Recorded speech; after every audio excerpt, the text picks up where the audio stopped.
After the Korean War, disturbing new intelligence reaches Washington. Hundreds of American troops are still being held captive, subjected to brainwashing experiments, and then killed. Mind control research back home intensifies. The new goal is to cause an individual to become subservient to an imposed control, to the point where he will perform acts against his will and then have no memory of the act.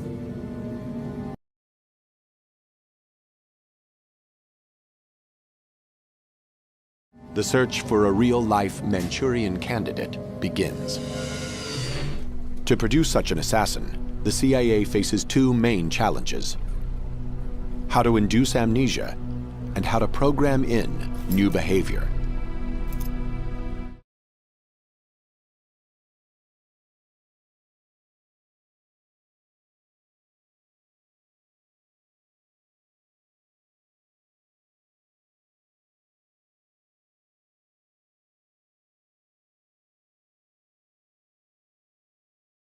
We are not professing to tell you the complete story of these activities.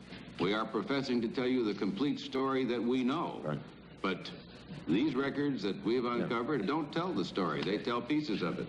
This is a story that has been told in bits and pieces. This is an attempt to pull most of it together. We know we don't have the full story. We do, however, have some striking new revelations and insights.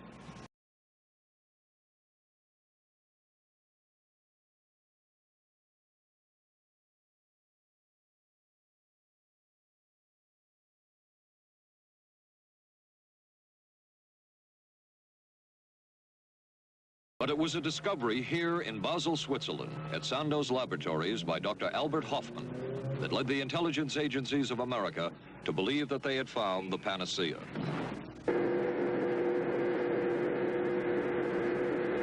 The discovery was lysergic acid diethylamide, LSD.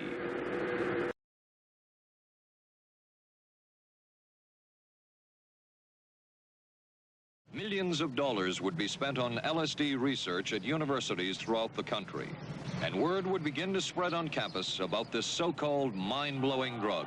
And suddenly, there was the counterculture of the 60s. I give the CIA a total credit for sponsoring and initiating the entire consciousness movement, counterculture events of the 1960s. Dr. Timothy Leary, the 1960s Johnny Appleseed of LSD. The CIA funded and supported and encouraged hundreds of young psychiatrists to experiment with this drug. The fallout from that was that the young psychologists began taking it themselves, discovering that it was an intelligence-enhancing, consciousness-raising experience.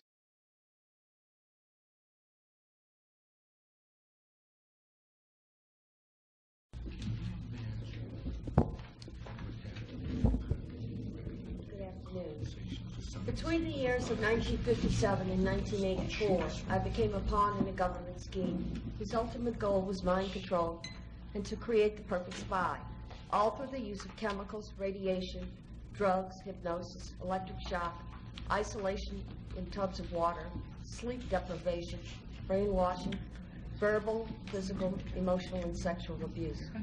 I was exploited unwittingly for nearly 3 decades of my life. And the only explanations given to me were that, quote, the end justifies the means, and, quote, I was serving my country in their bold effort to fight communism. I can only summarize my circumstances by saying they took an already abused 7-year-old child and compounded my suffering beyond belief. The saddest part is, I know for a fact that I was not alone. There were countless other children in my same situation. By the time I left to go home, just like every time from then on, I would remember only whatever explanations Dr. Robert G. Heath of Tulane Medical University gave me for the odd bruises, needle marks, burns on my head, fingers, and even the genital soreness. I had no reason to believe otherwise. They had already begun to control my mind. The next year, I was sent to a lodge in Maryland called Deep Creek Cabins to learn how to sexually please men.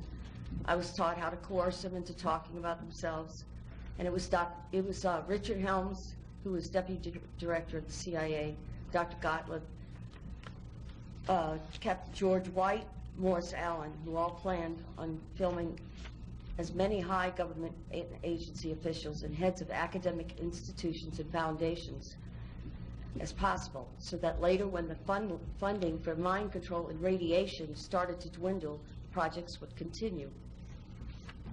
I was used to entrap many unwitting men, including themselves, all with the use of a hidden camera.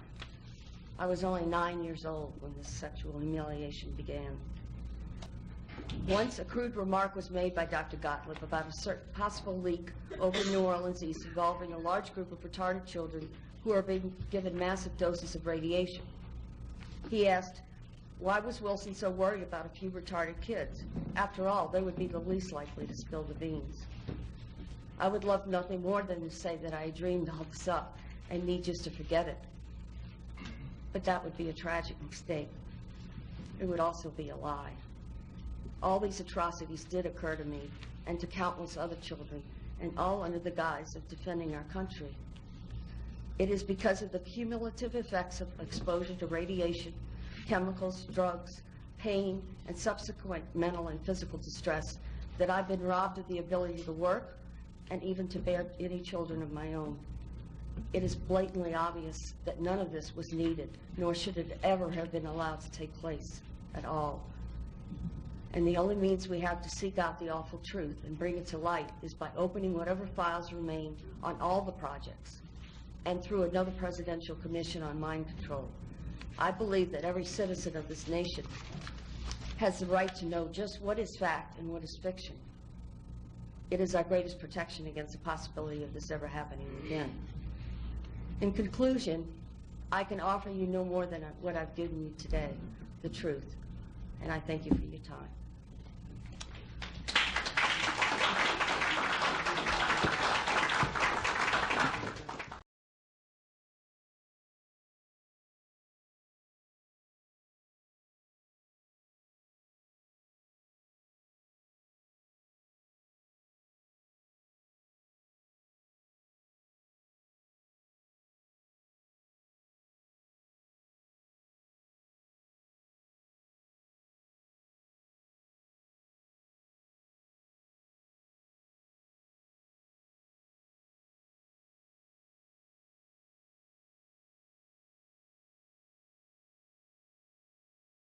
Satanism may be a constitutionally protected religion, but similar to another recent case at the United States Military Academy at West Point. Here, charges surface connecting ritual child abuse at the Presidio Daycare Center to the devil cult. It was here, parents and others allege, that as many as 60 young children were ritualistically abused by soldiers. What actually was done to the kids? Oral copulation, sodomy, defecation, they were urinated on.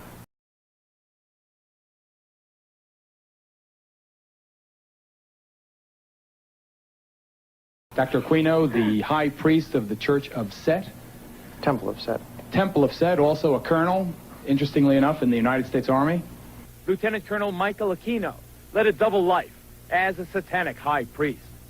The colonel's cult is listed in the San Francisco telephone book, and his phone answering machine boasts of his affiliation. This is the Temple of Set. The temple is the only international satanic religious institution fully recognized by the United States government. Indeed, the Army does officially recognize Satanism as a legitimate religion and supplies chaplains with this guide for ministering to the satanic soldier. Yet unofficially, some charge that Army bases have become sanctuaries for devil worshippers. Just last month, under a full moon, I took a midnight tour of the Presidio grounds with police investigator Ed Abanofsky. Are you saying that there was a satanic cult active right here on the Army base? Yes, we believe so. There's evidence to substantiate that. They had satanic rituals going on. There's an altar in there, and all of the graffiti on the wall would indicate that. Let's see if I can see it. How'd you find this place? This is a fortification during World War II. During World War II, where they had gun batteries. I can see a pentagram painted on the wall. I can see the words Prince of Darkness. On this wall, I see several inverted crosses and other obvious satanic ritualistic paintings or symbols. Joseph, we've agreed to conceal your identity, but you are an officer in the United States Army. That's correct. And you were an officer in the United States Army during the time you were a member of this satanic organization. Yes. Did the authorities at the Presidio know that a satanic organization was active on their base during the time that you were a member?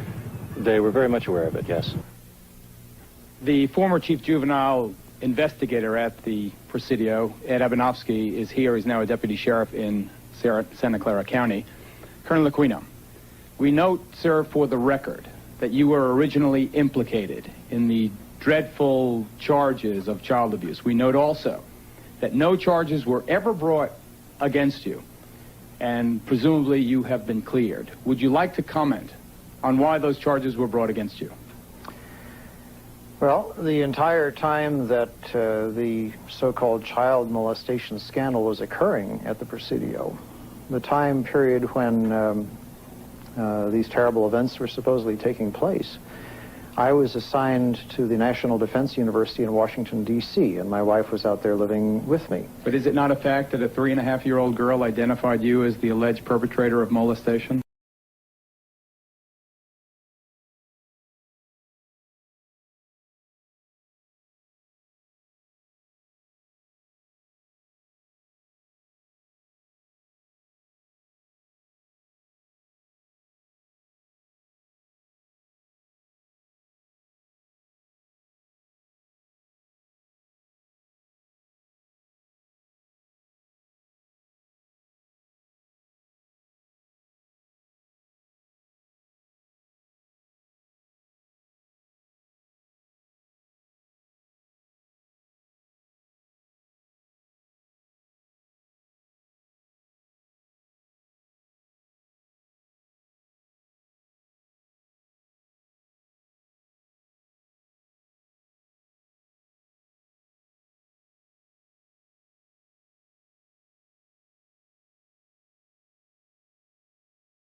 So you wouldn't have gone after Jimmy Savile if he was still alive?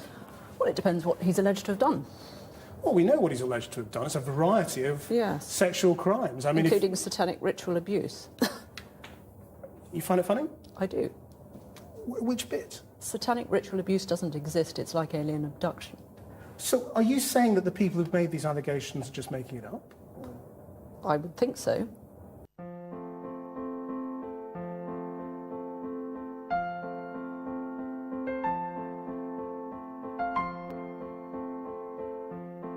The body was tucked underneath the front wheels on the curb side, wrapped in yellow blankets and tied with guitar string. What was the condition of the body when you found it? It had a number of unusual wounds on it. One of the most unusual things was a design carved into the chest of the individual. And once we examined it more closely, it was an upside-down pentagram. The Devil's Pentagram, the inverted five-pointed star found on the unidentified corpse of St. Joseph's victim. They did much more to John Doe number 60, but we'll spare you the details. Caught and convicted of murder, kidnapping, and ritual abuse, St. Joseph and another cult member are currently serving long prison sentences.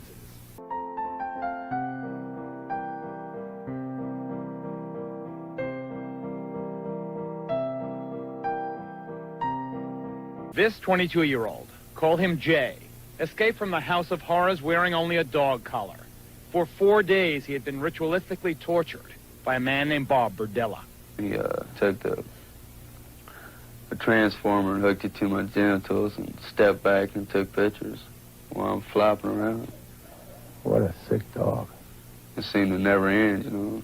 After Jay escaped through a window by burning the ropes that bound him to the bed, the police arrested Burdella. When they searched his home, they found over 250 photographs of young men, including Jay, in the process of being tortured, in some cases fatally. Hidden in the walls of the home, they also found a human skull. This hole right here and the tail, they cut the tail off. The same thing with the ears. They cut the ears off. Right. So you two have no doubt that your animals were used in some kind of ritual? Right. Yes. All the blood was gone out of them, too. Every one of them, the blood was drained. No blood, no insides, eyes pulled out, everything.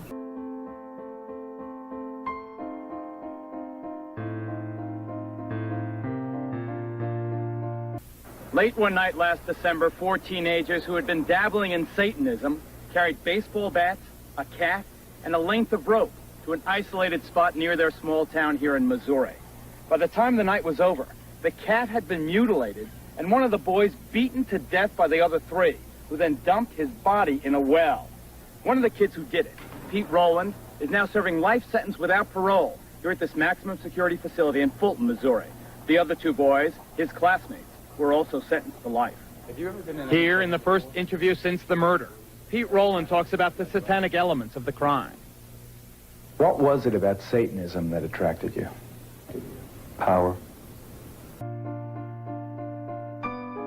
I'm sorry for you, young lady, and I sentence you to a term of life in prison. I'm sorry for you, and I wish you good luck.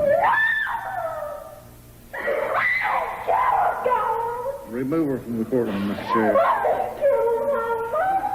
17-year-old Melissa Ernest and 2 other teenage members of her coven admitted drinking her 15-year-old victim's blood, then dancing around her still warm body. Yesterday's conviction of Scott Waterhouse for the murder of 12-year-old Giselle Cody may finally bring an end to talk of a satanic cult in the town.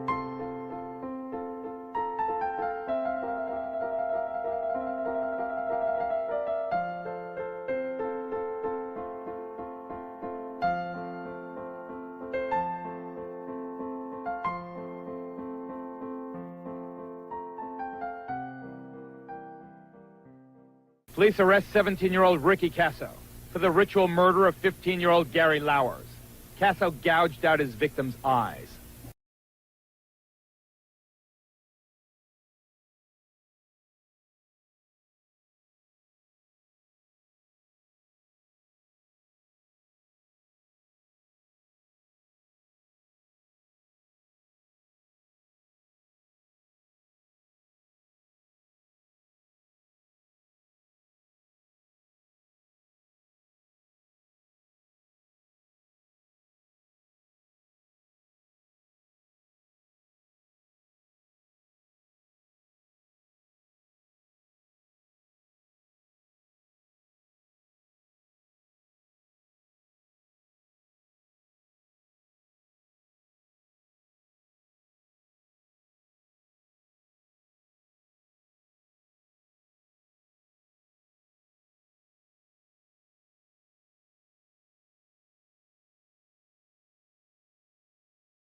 When we last spoke, was the witness assuming the identity of Paul Benassi?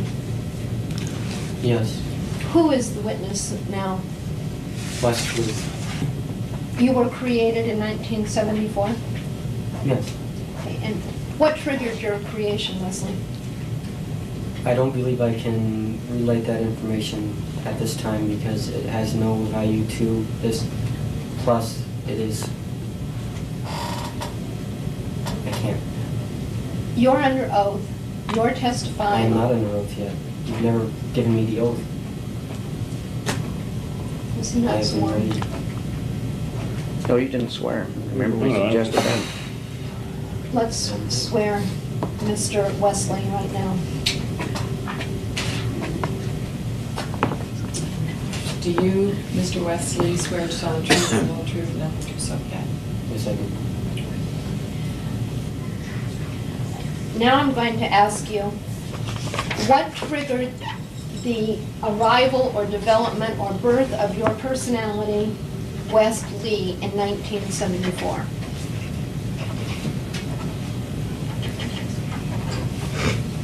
I cannot give that information under direct orders. Orders by whom? I cannot say. Mr. DeCamp, would you please instruct your client when he has to answer these questions? Yes. You're supposed to answer these questions. Does this have to do with Monarch? Yes. If I use the code, will that help? Which I just obtained in the last hour.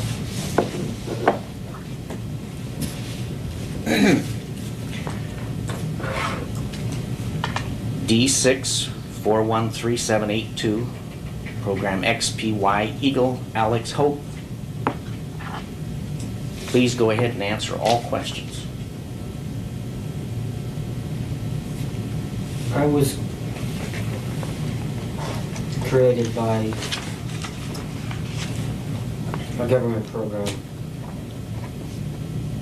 Which government program? Monarch. And what is Monarch? Monarch is an operation that was created by the United States government to create spies for other countries. They use children for the purpose that they are easily integrated into multiple personalities because they can dissociate. Monarch is a program that is run by Michael Angelo Aquino, who was an Army Reserve colonel at Presidio. He is also the leader of the Temple of Set. He also runs a child daycare center. He also is involved in human sacrifice. Monarch, as I said, was a program that used children to make multiple personalities for future use as spies and as a way to take over the United States government. The personalities were created at the first. Excuse me, who was intending to take over the United States government? I do not know that information. Did you understand Mr. Aquino to be working on behalf of the United States or against the United States? I believed he was working on behalf of the United States. This was a government-sponsored program? Yes. Okay. You were 7 years old at the time that you were recruited? I was actually 3 years old when it first began, but I was not created until later on. Who created you? I was created by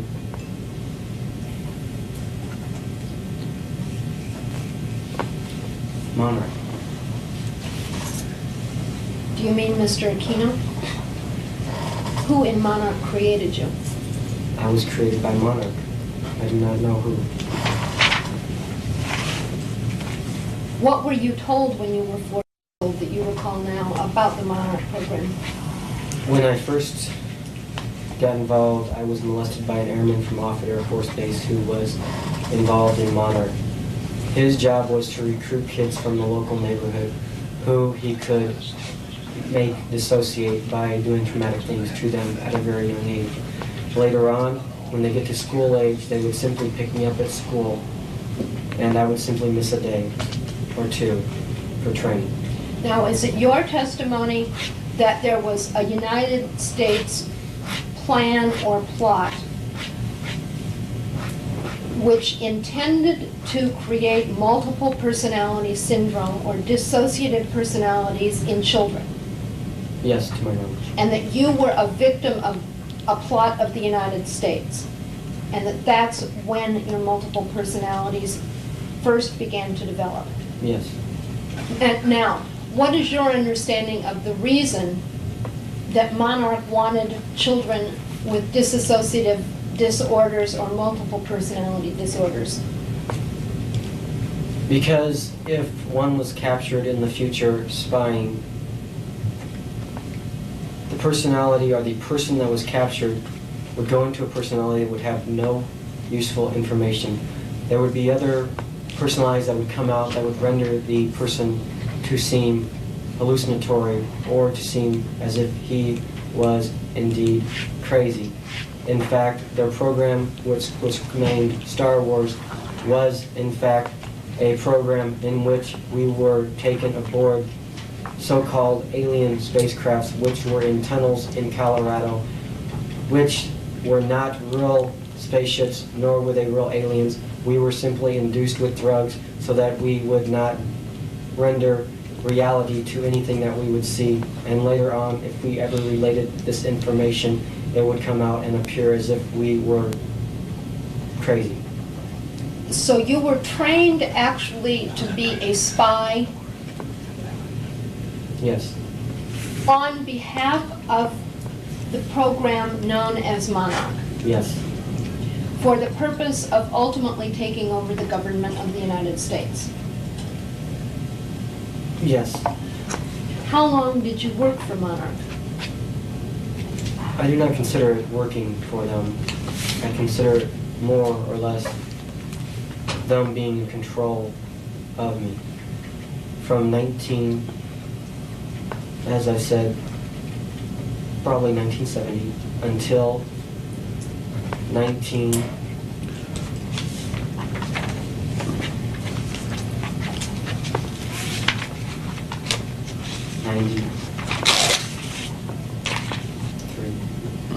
Are you currently controlled by Monarch? Yes. Are you fearful of the consequences of what you have revealed here today? Are you fearful that Monarch will somehow, do you feel that you are at risk by what you have revealed? Yes. Have you felt threatened in the past by the members of Monarch? Yes. And when did you start feeling threatened by members of Monarch? From the breakdown of the multiple personality system, which happened in 1986, which allowed me to start revealing memories that other personalities contained about abuses.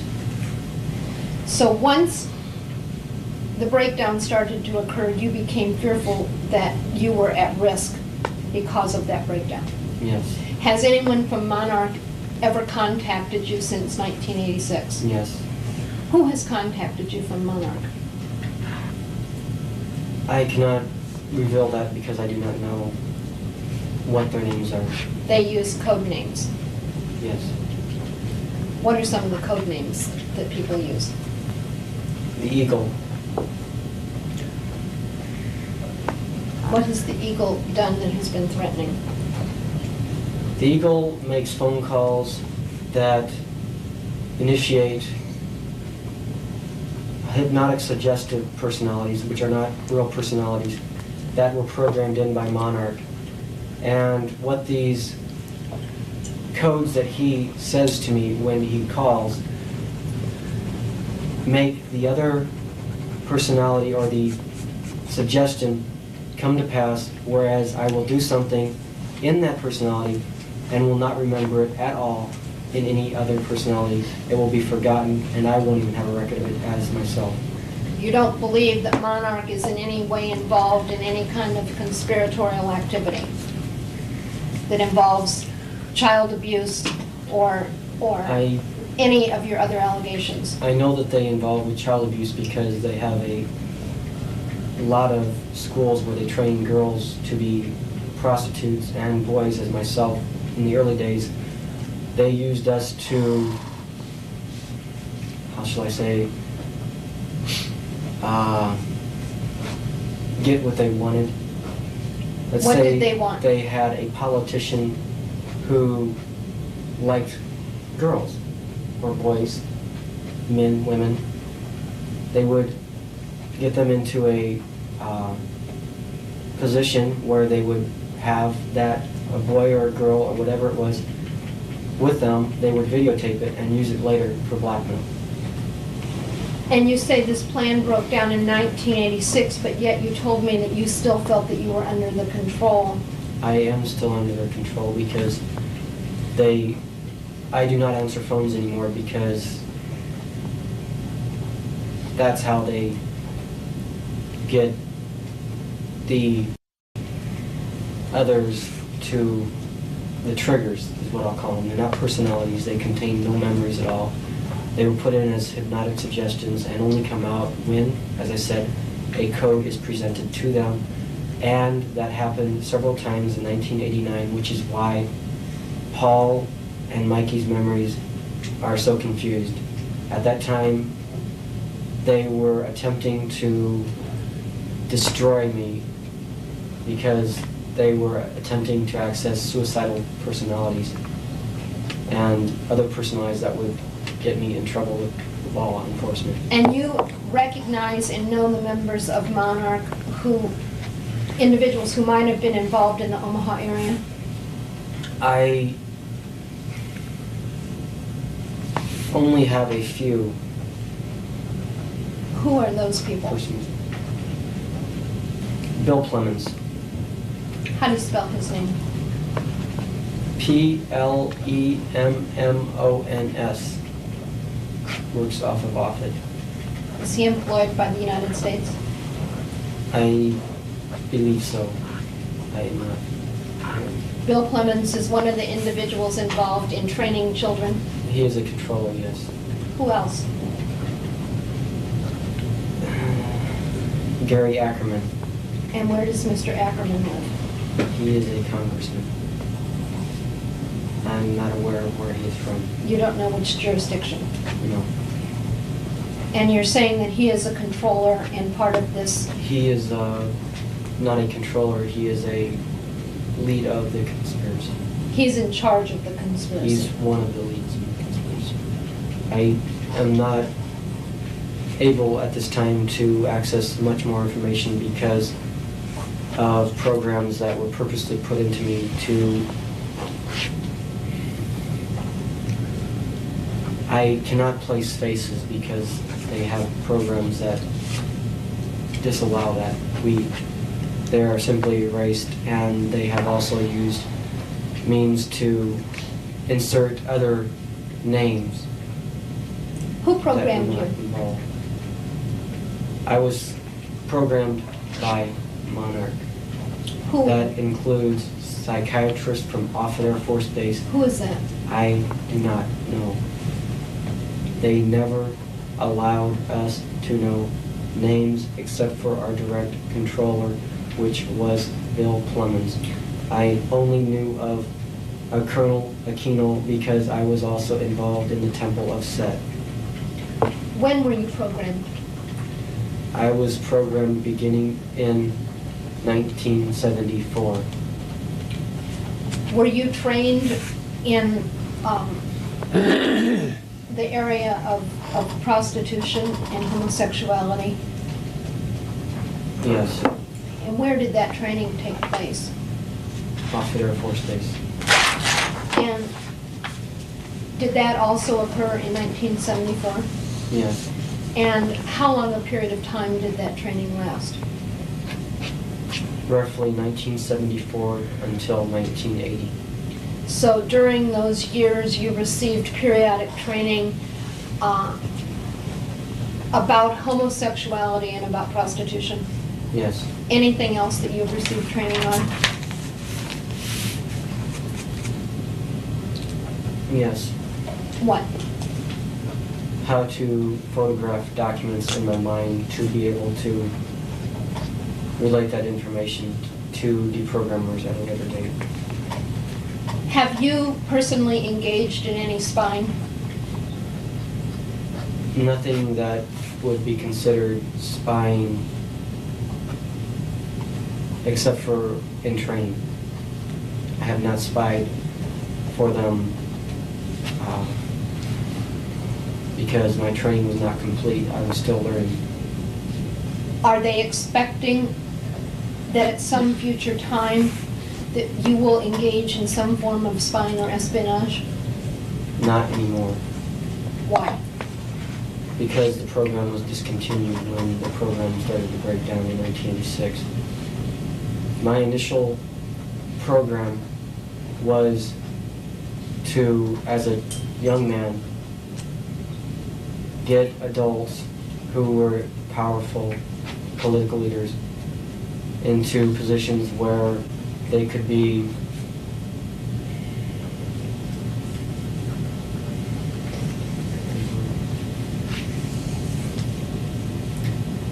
compromised.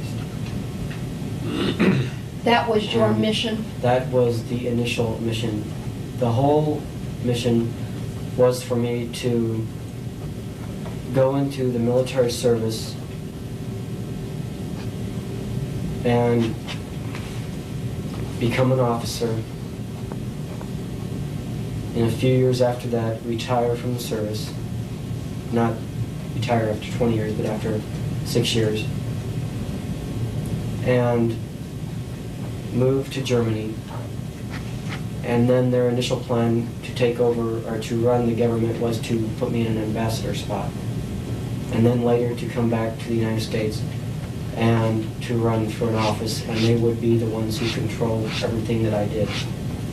So you would be an operative, so to speak? I would be a puppet. A puppet.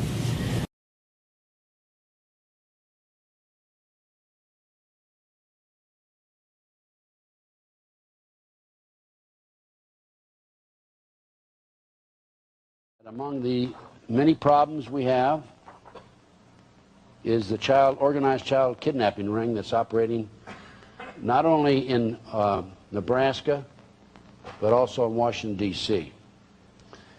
And I'll start with the Finders case. This is not an official document cover. This is something that one of my technicians put together. But the Finders case began on February 5th, 1987. And on that occasion, the Tallahassee Police Department received a phone call, and the caller stated that there were two men, well-dressed men, and 6 young children who were in the park in Tallahassee. And this anonymous phone call, you see it there, 2 well-dressed men wearing suits.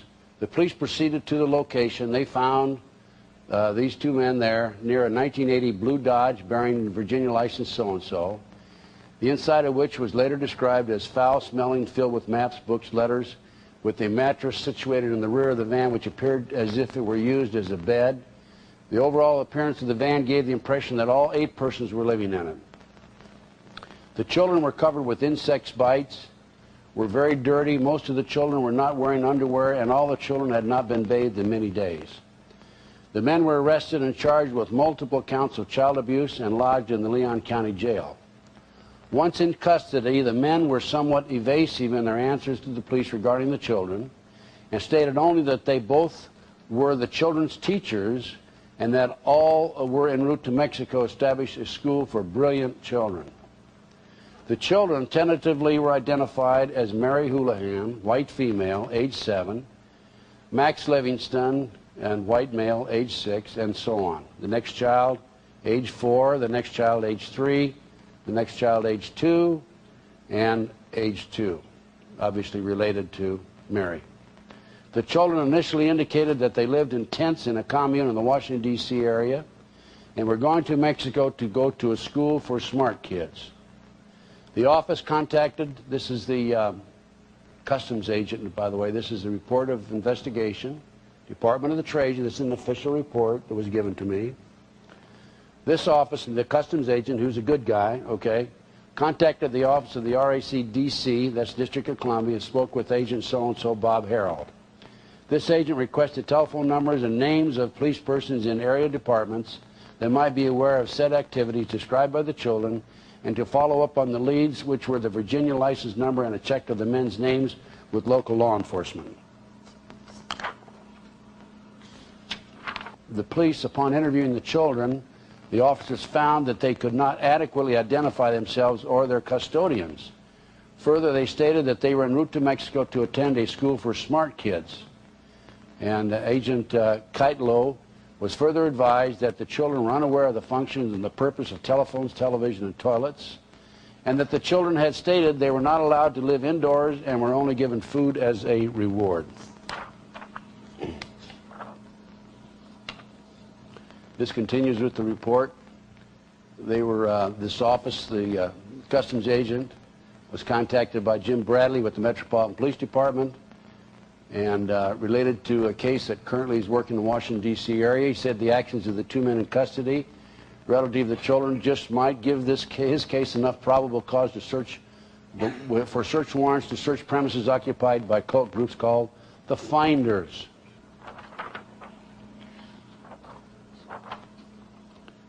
The report goes on. After receiving the request from Tallahassee Police,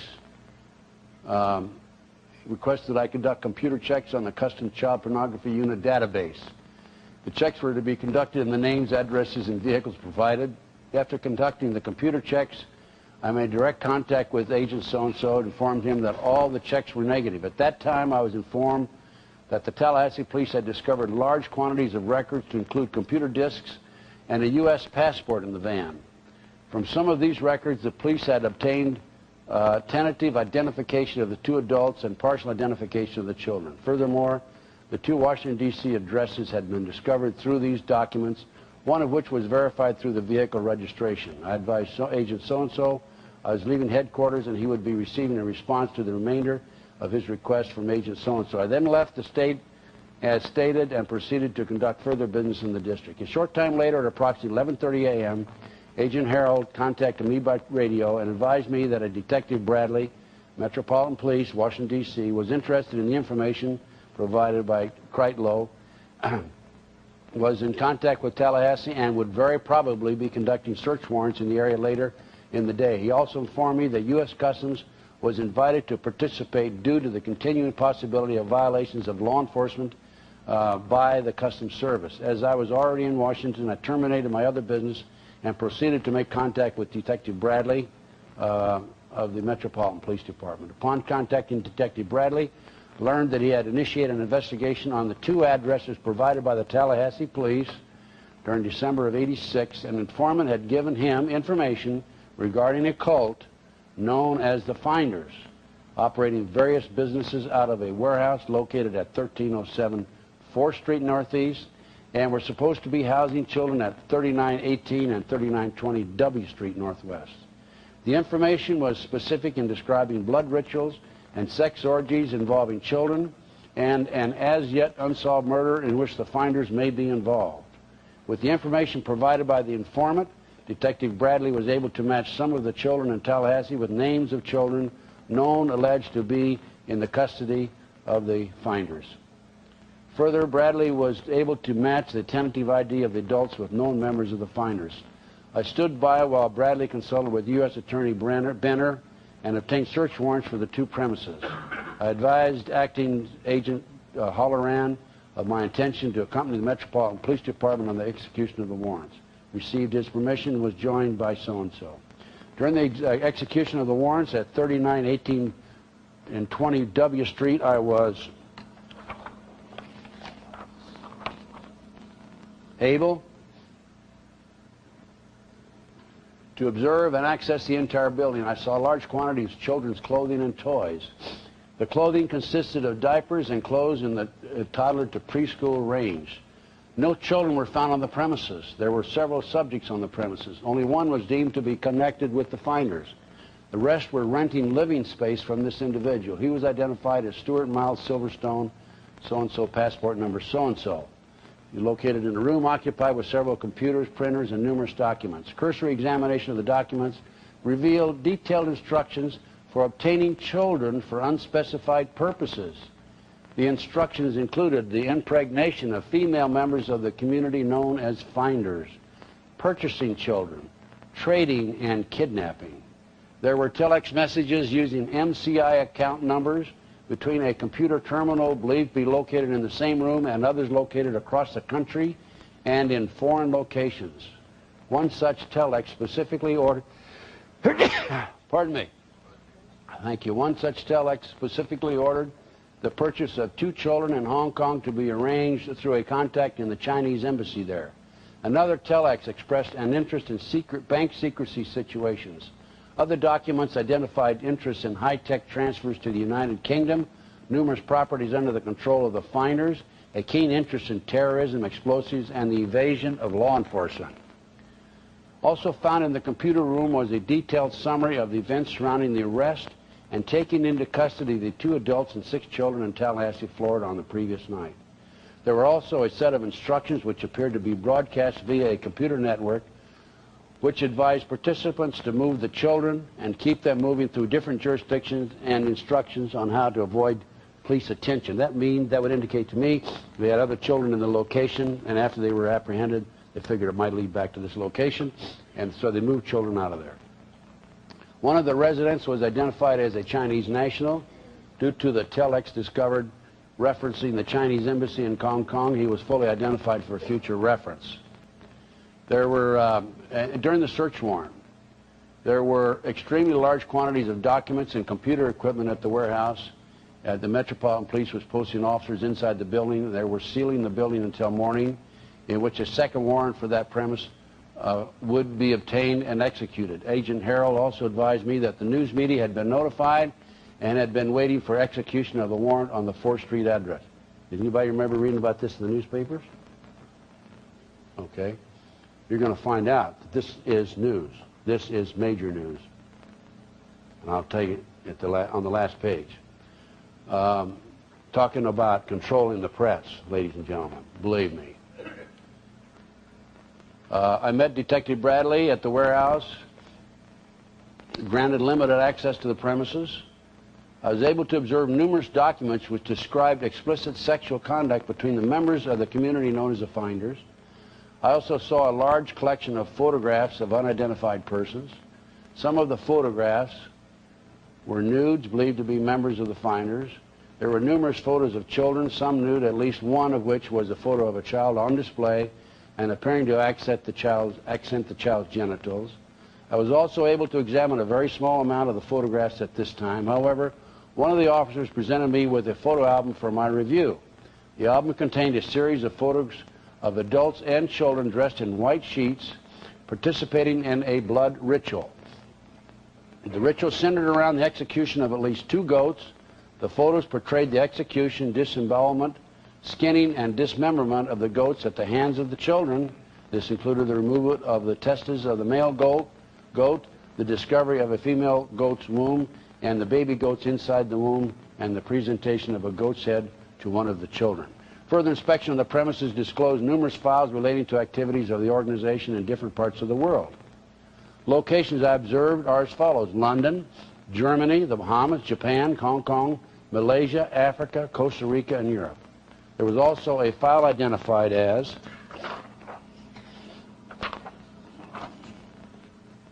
Palestinian. Other files were identified by member name or project name, the project appearing to be operated for commercial purposes under front names for the finders.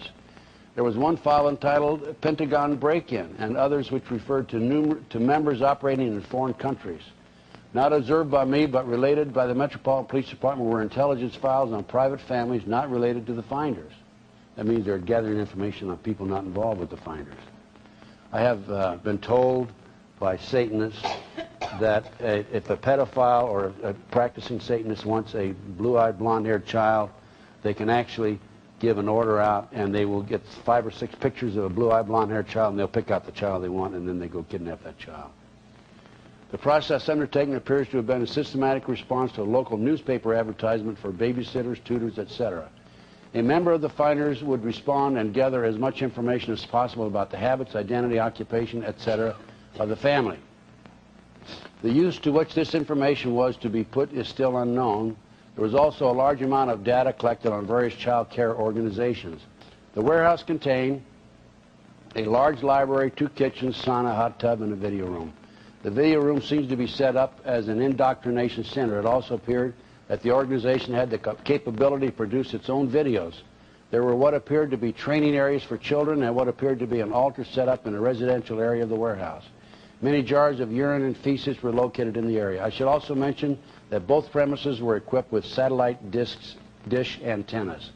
I discussed the course of action to be taken by the Metropolitan Police Department.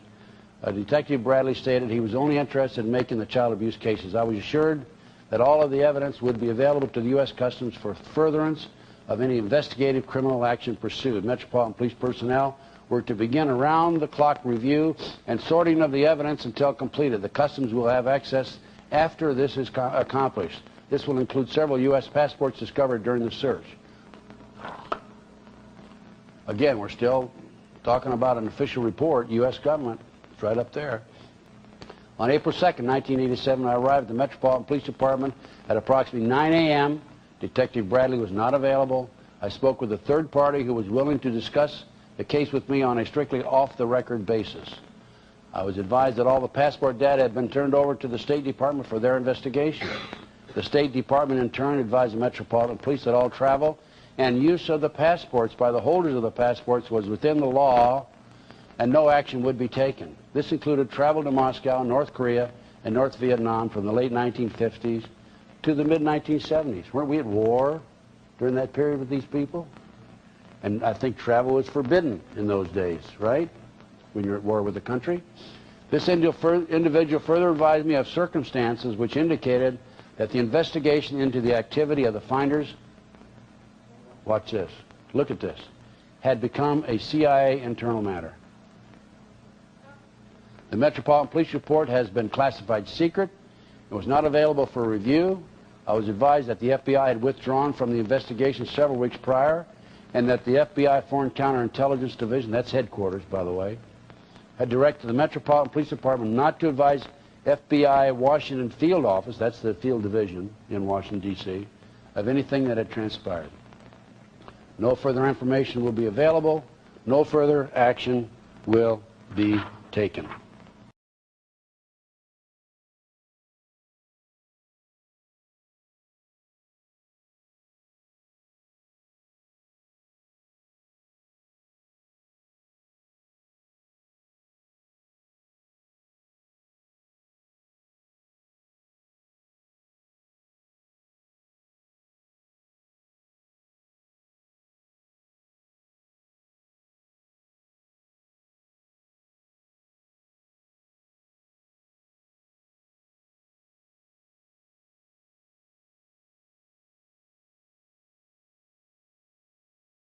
See you, beautiful child. All right, Just guys.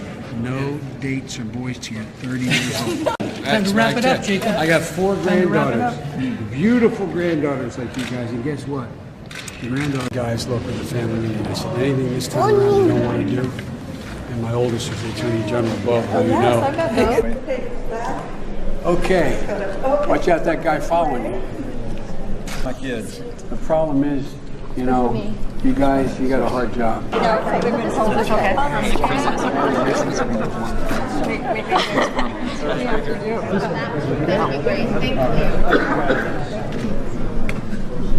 Dad's going to stand pretty close. We're just going to take this one photo right now, and then we're going to... Okay. Okay?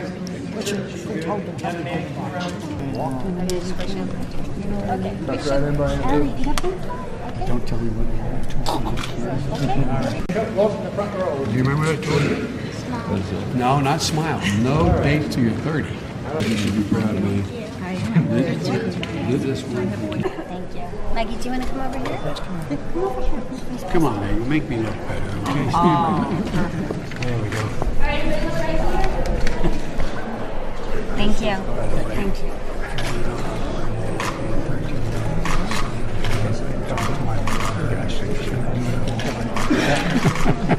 You're a lovely girl. Thank you. All right, well, nice to see you guys. And the people in the back, you can spread out a little bit. Like Everybody else is looking forward to I can tell you, my daughter, She couldn't make it. what's her name? What my dad used to say, granddaughters have one important job. Take care of their father. Baby, could you guys come over? Okay, yeah. Well, congratulations, Jeff. What a beautiful family. Thank you. I love you. Good bunch. 4 beautiful girls.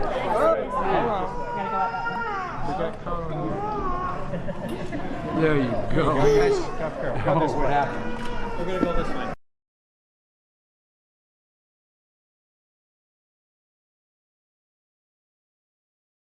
Well, Pizzagate. It became a major story weeks ago when an armed man decided to investigate a D.C. area pizza place for himself. This man right here, he carried a rifle into a pizza parlor and then fired it at the floor. Media is telling you the entire story is a hoax or fake news. But what does that even mean? I spent the last month investigating. So what exactly is Pizzagate? And are there any actual facts to support the story? I've got to warn you, what we're going to talk about tonight will be disturbing to some people. But this is a reality check you won't see anywhere else. Pizzagate actually comes from the WikiLeaks release of hacked emails from Clinton campaign chairman John Podesta. In all, WikiLeaks dumped around 50,000 email messages, and it was from those emails that the claims that John Podesta may be part of a child sex trafficking ring come from. Now, to be clear, not one single email in the Podesta emails discusses child sex trafficking or pedophilia. That is a fact. But there are dozens of what seem to be strangely worded emails dealing with pizza and handkerchiefs. Self-described online investigators say that those words in the emails about pizza and the talk of handkerchiefs is code language used by pedophiles. So how did a DC pizza parlor get pulled into the story? Well, again, read any mainstream report and they indicate that Comet Ping Pong Pizza was somehow linked to this fake story and has no relation to anyone involved. But the truth is that's not true either.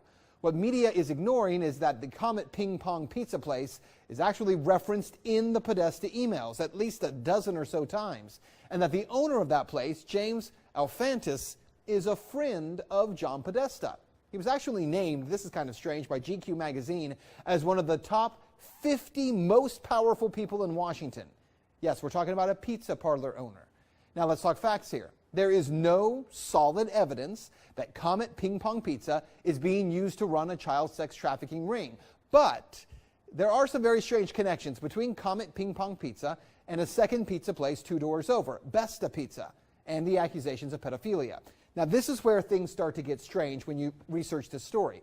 Now to begin, I need to show you a 2007 unclassified FBI document. That document, according to the FBI, contains commonly used symbols by pedophiles to express their preference in children. I want you to see these images here. These are the images. Notice this one on the end, the triangle. That image signifies something called boy love. The pizza place next door to Comet Ping Pong Pizza, Besta Pizza, well, this was their logo until only a few weeks ago. Clearly, you can see that the Besta logo actually contains the same image, I'm going to show you again, as that boy lover image. Interestingly, after Pizzagate investigators pointed this out, Besta Pizza changed their logo, and there it is now. They removed the triangle. Also, Comet Ping Pong, owned by Alfantis, is the place where a number of performance artists perform regularly. 2 of the groups that perform there, who you can see advertised, by the way, on this Comet Ping Pong poster, include a group called Heavy Breathing and another group called Sex Stains. Well, if you check out the YouTube videos by these bands, Heavy Breathing has songs that do joke about pedophilia, and the band Sex Stains has a video that includes, and you see it right there, that same boy lover symbol. It's nearly identical to the one that the FBI does say is a pedophile code symbol for boy love. As I said, there are some strange things there. As for the owner of the pizza place, James Alfantis, well, he was one time in a relationship with David Brock, who ran Media Matters for America. Well, since Pizzagate began to blow up online, he has made his Instagram profile, Jimmy Comet, private. But an archive search of Instagram reveals a number of strange photographs and words with strange and disturbing images associated with them. Look, to the point where we can't show you those pictures. We're not even going to describe them to you because some viewers would find it too disturbing to share on TV. Now let's talk about the Podesta brothers, because remember, it was John Podesta's email that was hacked. In those leaked Podesta emails, John Podesta talks about his close relationship with Dennis Hastert, the former Speaker of the House, who was recently sentenced to 15 months in prison for abusing boys years ago.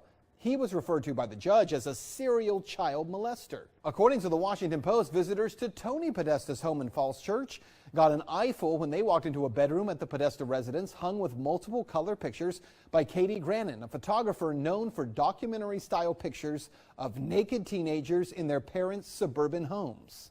And to be clear, that just begins to scratch the surface of how strange some of this stuff is. And bear in mind, we can't get into a lot of the real details of it because of the limits on broadcasting this on television.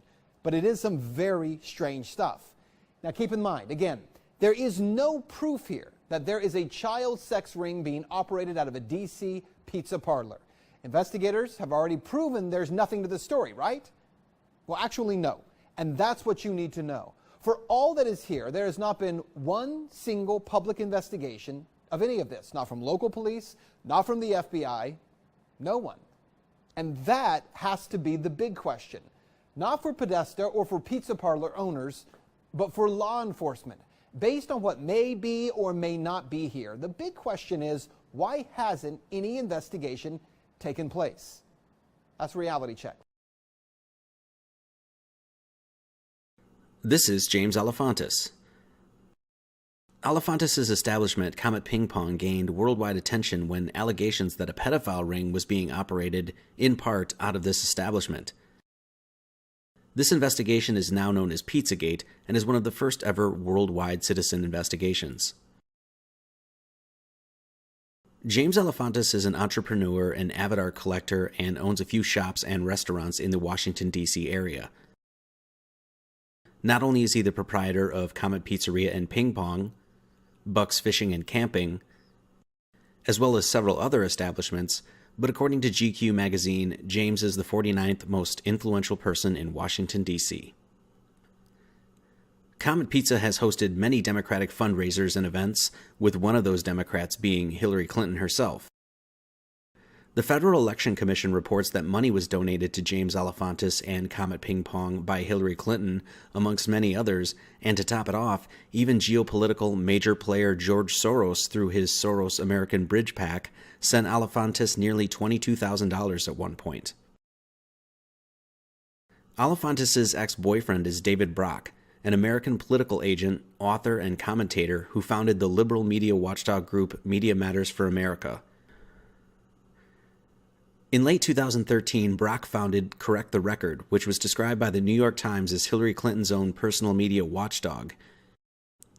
In short, both Brock and Alefantis were heavily involved in the Hillary Clinton campaign and have been major players working in the background of the Democratic Party for a very long time.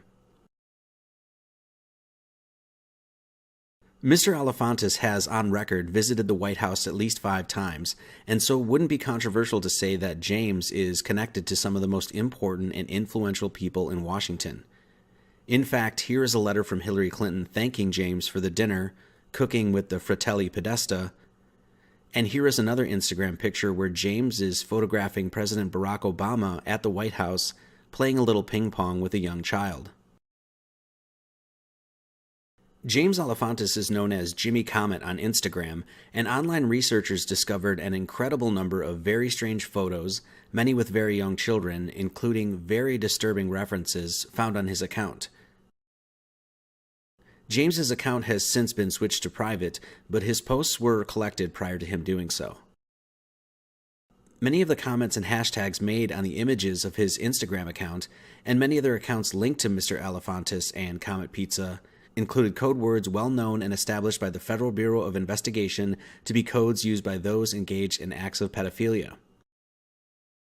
For instance, cheese equals little girl, pizza equals girl, hot dog equals boy. You get the point. We're going to go over several of the pictures in question as it is necessary to give context to the accusations made in this case. Out of respect, decency, and to protect the innocent, the children's eyes have been covered. So the first one we have here is an unnamed baby being fed pizza. The comments say hashtag first pizza and another that says new Comet ad, as in a new ad for Comet Pizzeria. Here's another one, a picture of a German baby doll for sale, and the comments say way overpriced. Now, nothing too damning here. Maybe James is a doll collector. Let's move on. Here we find another unnamed baby with the most alarming hashtag of hotard, which is a slang for a hoe or whore and a retard, or someone that is mentally handicapped. Very strange to write such a thing on a picture of a baby. Here we have another unnamed baby drinking some milk, and notice the hashtag Karis James. We're going to be seeing a lot more of that as we move on. Here we have another hashtag of Karis James in reference to an entirely different child, and apparently Karis James loves to spend euros. It's just very odd seeing a child posing with money like this.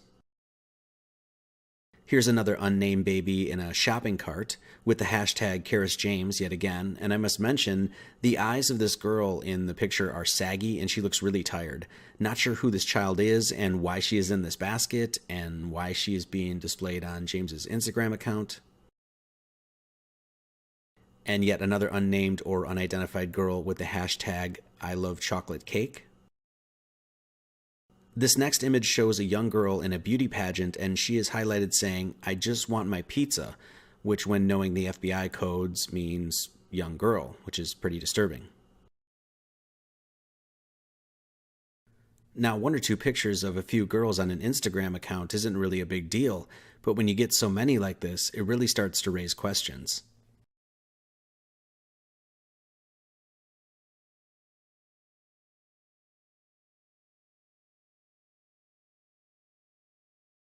Here again we have two unidentified children, supposedly born 1 year ago today, as it says, with the hashtag Karis James yet again. Who are these children? Why are the parents not tagged? Why are the names of the children not given? These are all pretty pertinent questions.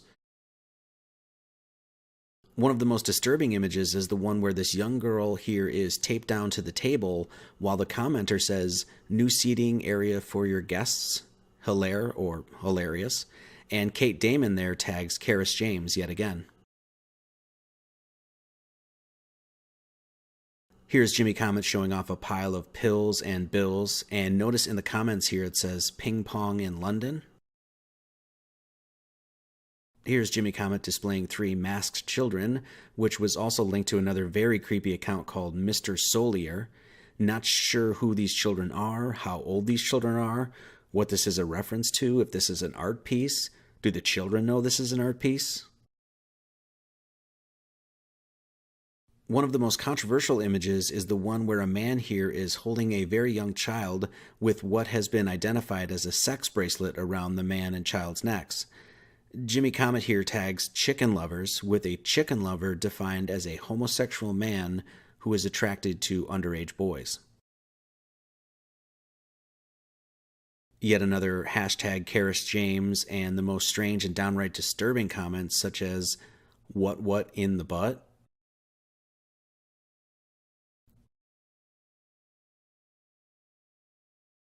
In this next image here, we have a large refrigerated room, and the comments here are just flat out creepy. Just rinse it off when you're done, says one. Just a pile of money under a sheet, says another. Hashtag murder and hashtag kill room are all very alarming. What are these people referring to? Where is this room? Do these people visit it? And if so, what do they do there? The commenter working on my night cheese has a most interesting name for an Instagram account when taking into consideration what cheese means according to the FBI. Working on my night cheese also has a kill room at his artist studio, the Pajama Factory, and also has friends who are apparently familiar with the hashtag kill room. Here, working on my night cheese is welding together a cough-in table, or a coffin table, with that coffin just about fit for the size of a small child. And this image of the back of a van by Mr. Night Cheese is pretty interesting. You can see it seems to be reinforced in the back there, like there's a door or a metal cage or something. And the comment is illuminating. It's like concrete, but plywood, but concrete. What is going on here? What is this van used for? What does working on my night cheese do for a living?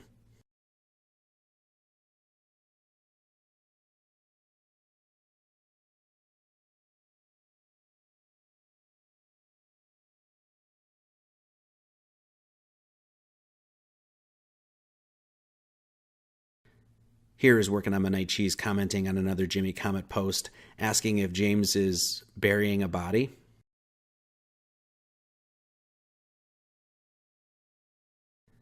Some of the other images from James's account are very risque. Here we have Comet Pizza being jokingly renamed as the Long Dong Pizza Shop. Someone tagging Comet Ping Pong here with two people giving oral pleasure on a giant slice of pizza.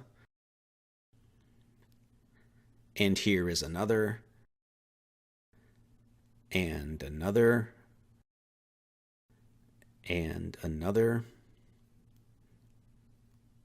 In this post, we see the Teenage Mutant Ninja Turtles, and it says Democratic Party, Republican Party, and the box checked is Pizza Party. This post is quite disturbing in that the comments we find someone saying, "Whip me up a Haitian special, extra cheese," which once again, according to the FBI code words, would mean a young Haitian girl.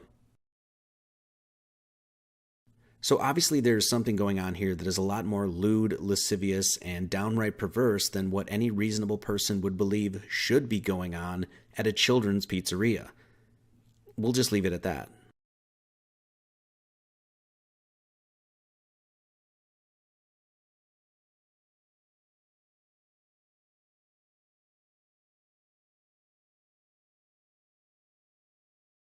Before we move on, I just want to mention three things, all of which are just creepy and in general downright bizarre. First, the name James Elefantis can basically be translated in French to mean "I like children." I offer no other commentary on this other than to point out that fact. Second, and please note that this is pure speculation, but interesting nonetheless, researchers had mentioned that since the hashtag #CarisJames did not seem to be addressing any specific person, Caris might possibly be a reference to the drug carisoprodol, which is a muscle relaxer that might be used on alleged victims.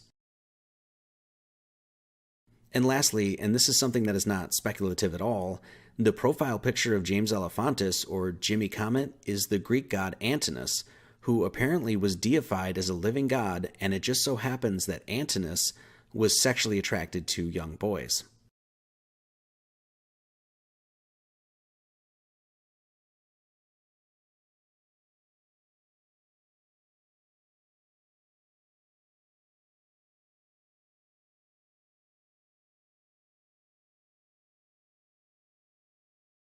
And I believe the most recent image anyone can find of Karis is this one here, where she's wearing a t-shirt that says Pizza Slut on a Tumblr account called Pizza Brains. But this is the same Karis girl. This is the last known photo of her. If anyone has any idea where she is, or if her parents could come out and confirm that she's okay and show us on video that this individual is okay, that would make a lot of people in this movement feel a lot better, because we're pretty sure that something terrible has happened to this little girl.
There's good reason for my glistening skin,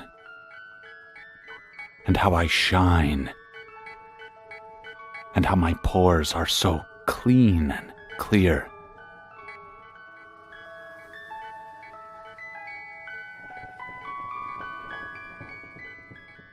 I eat little baby's ice cream. It keeps me young. It keeps me light on my feet. I spring from activity to activity. I love my job. I love my life. When you eat little baby's ice cream, you'll wink and nod and hug and high-five each other with great enthusiasm. This is a special time. Little baby's ice cream. Ice cream is a feeling.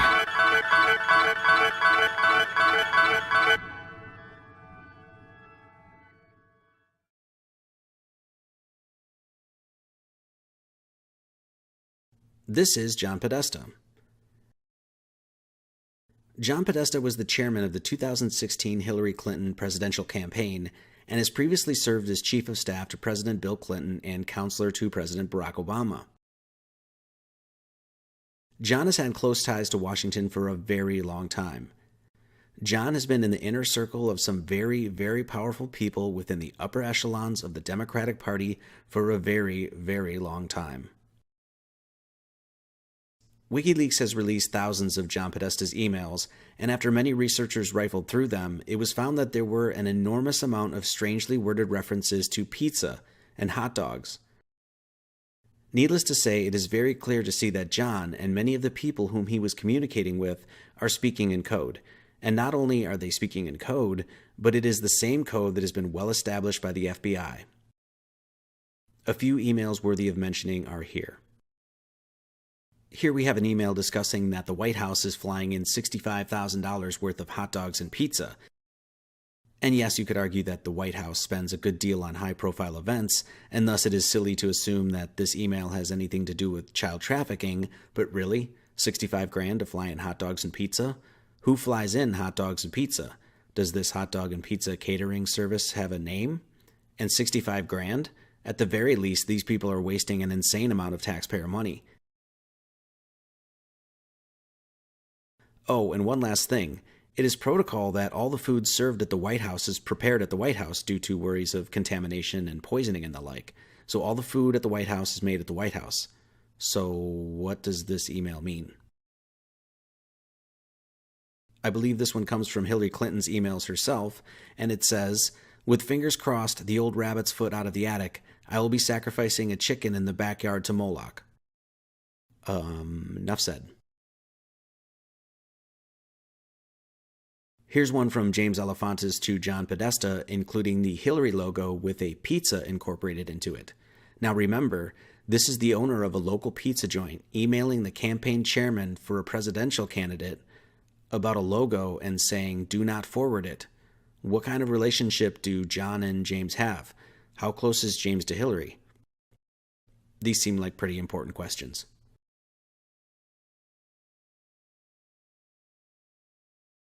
Here's one. "I'm coming to town and I'm bringing walnuts." And another email here speaks of walnut sauce. Who writes emails to each other concerning walnuts? I guess maybe people that work at the Diamond Nuts Corporation or Planters Peanuts might, but politicians? All of this makes a whole lot of sense when you realize the FBI code walnuts means a young child of color. This email is very telling. The realtor found a handkerchief map that is pizza-related. Why would anyone feel the need to write someone about a pizza-related map handkerchief? The FBI has also reported of a handkerchief code, with each color of handkerchief apparently having a specific meaning such as oral or anal sex. Even if you knew nothing of FBI codes, you don't need to be Inspector Gadget or Sherlock Holmes to clearly see that these people are speaking in code with one another. Should I play dominoes on pizza rather than pasta? This email is just downright strange. Why would anyone play dominoes on pizza or pasta, and why would they sound almost excited to do it? If we are to take seriously the code words and their meaning, then this email becomes unsettling and sick. Email 1037 has an image that was shared by many different people, and the sender here says, "It doesn't get any better than this," and attached is a file simply called pizza. The attachment shows 2 Asian women biting into the crust of a slice of pizza with a little girl. So what, one might say? An attachment called pizza of people eating pizza? Duh, where's the conspiracy? The only problem with this is that the people that have been confidently identified in this picture are Una Lee and Laura Ling, 2 reporters who were supposedly kidnapped after they were reporting on, you guessed it, child trafficking. This last one is just downright gross and in my opinion leaves little room for interpretation. Tamara Lozado is sharing her excitement about the reprise of our gang's visit to the farm in Lovettsville. We plan to heat the pool, so a swim is a possibility. Bonnie will be transporting Ruby, Emerson, and Mauve, 11, 9, and 7, so you'll have some further entertainment, and they will be in that pool for sure. What kind of entertainment involves 3 young children and a grown man in a swimming pool? So yeah, you get the point. Even the most elementary mind can clearly see that there is something else being discussed here besides hot dogs and pizza and walnuts, and I have yet to find a single researcher to provide an honest and common sense explanation for these private exchanges. One quick thing before we move on. This painting was found in an image of the campaign office of Chairman John Podesta, and it shows 2 individuals holding dinner plates about to carve into and what looks like dine on a human being. In other words, this is a painting of cannibalism. Not sure what the artist is representing here, but this is very, very odd.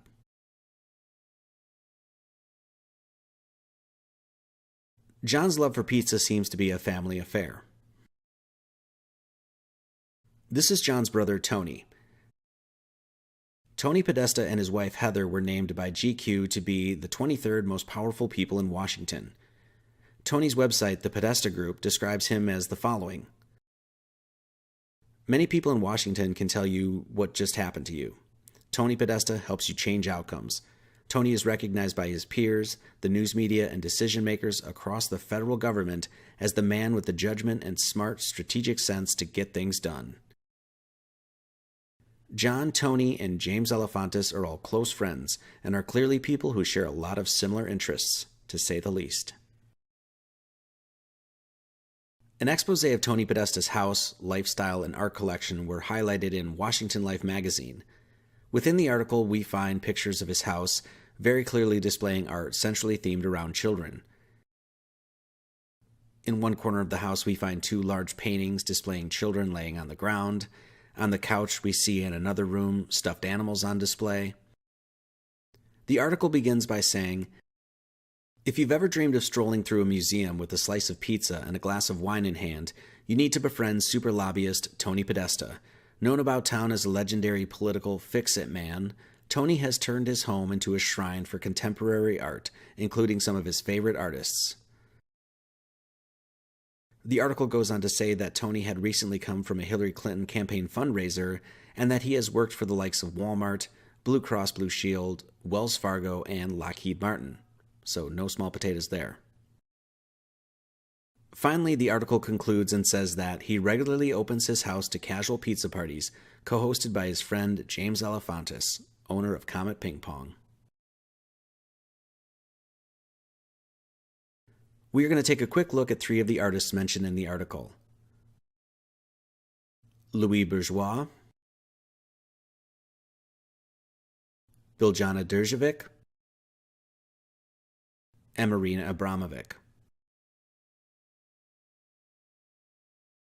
Tony's first major art purchase, and one according to the article, the piece that is never taken down, is the 2,000-pound bronze statue by Louis Bourgeois called the Arch of Hysteria.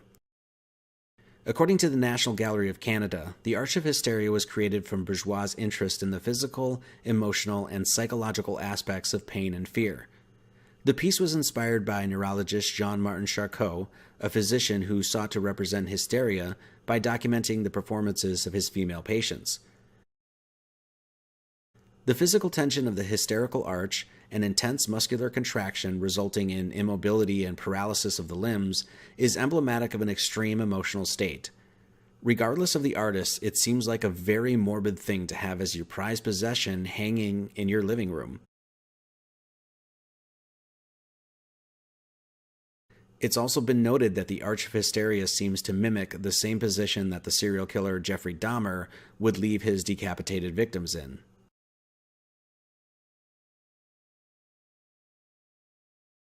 The second artist we're going to look at is Biljana Đurđević. I'm just going to present a few of her pieces here without any commentary.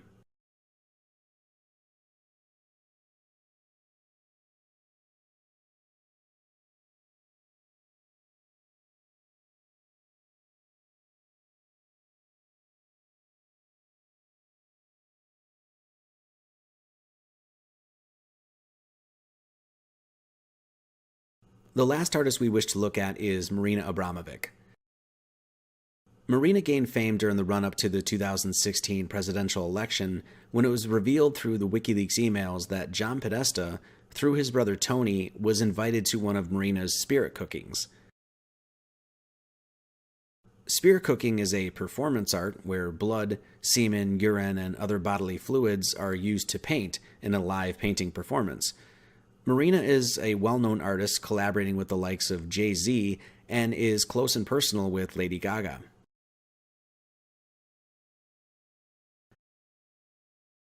It might be pertinent to point out here that Hillary and Bill Clinton have a laundry list of cohorts and associates that have been busted for child trafficking or pedophilia. I'm just going to briefly mention a few here. First, we have Laura Silsby, former director of the New Life Children's Refuge, was caught trying to steal 33 children. It was discovered that Huma Abedin, Hillary Clinton's confidant and top aide, had been forwarding emails directly to Hillary about Laura Silsby's organization, and there is evidence that Hillary worked directly with getting Silsby off the hook.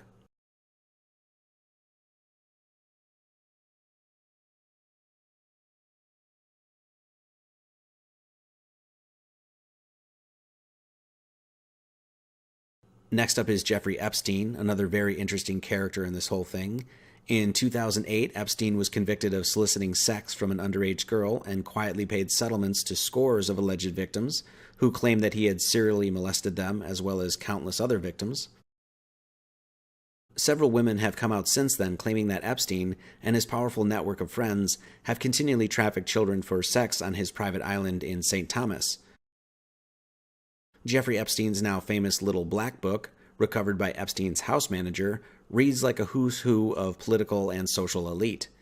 Former President Bill Clinton, President-elect Donald Trump, and Prince Andrew all hitched rides on Epstein's private planes and visited his private island.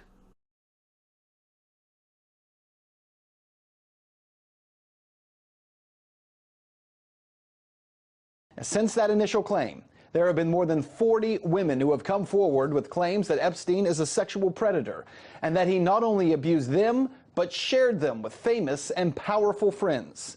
Well, flash forward to today, and a lawsuit is underway in Palm Beach, Florida. In that lawsuit, multiple mentions of former President Bill Clinton, who reportedly took multiple trips to Epstein's private island. You see it here. It's called Little St. James. It all happened between 2002 and 2005. Now, according to testimony in the lawsuit, at least one woman on that compound was there unwillingly. She is referred to as Jane Doe 102. She was forced to live as one of Epstein's underage sex slaves for years and was forced to have sex with politicians, businessmen, royalty, people working in academics, etc. Now, to be clear, in 2008, when the plea deal happened, Clinton cut off ties to Epstein, but maybe not. According to the UK Daily Mail, the lawsuit claims that Clinton was friends with an unnamed woman who kept images of naked underage children on her computer, helped to recruit underage children for Epstein, and photographed underage females in sexually explicit poses. Now, while Clinton cut off ties with Epstein, this woman's abuses apparently did not end their relationship, as she was reportedly one of the 400 guests at Chelsea Clinton's 2010 wedding. Well, as this story grows, it becomes more and more apparent this is not just a story of underage girls. It is the story of a massive pedophilia ring involving some of the most powerful people in the world. Back to Jeffrey Epstein, because when police were investigating Epstein in 2008, they found an Amazon.com invoice for the purchase of sex slave books, such as Slavecraft, Roadmaps for Erotic Servitude, Principles, Skills, and Tools. Another called Training with Ms. Abernathy, a workbook for erotic slaves and their owners. And then we have Christopher Kloman, convicted pedophile, who, according to the Washington Post, molested girls less than 10 times from 1966 to 1985. Kloman was a close personal friend of Ken Starr, who is a former Clinton prosecutor.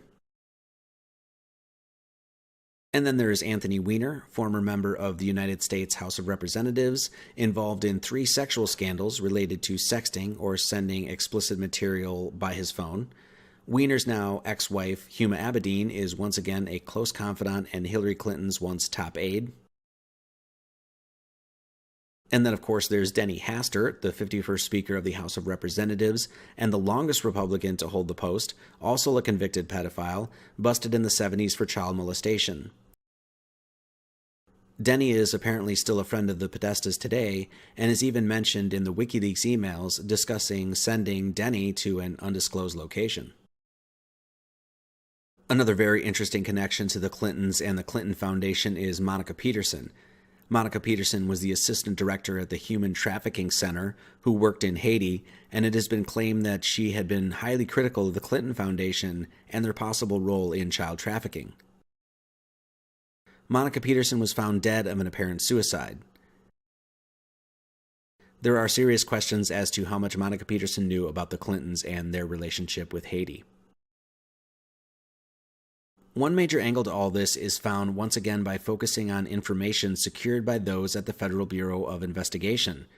People within the pedophile community apparently have logos and symbols they use to identify each other. A few from the FBI are posted here.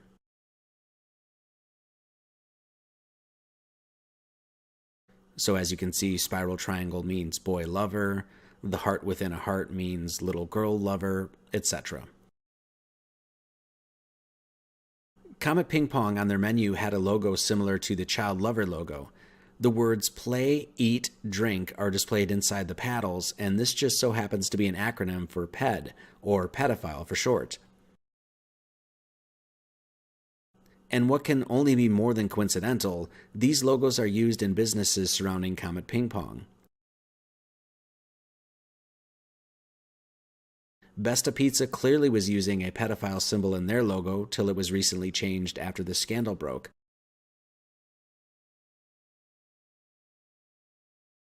Besta Pizza is owned by a man named Andrew Klein, who just happens to be the director for the Human Trafficking Prosecution Unit of the Department of Justice. Just down the way is Politics and Prose, which is co-owned by Lisa Muscatine, who has been a Hillary Clinton supporter and speechwriter for over 20 years. We also have Beyond Borders, a foundation who works to end child slavery and prevent violence against women and girls in Haiti.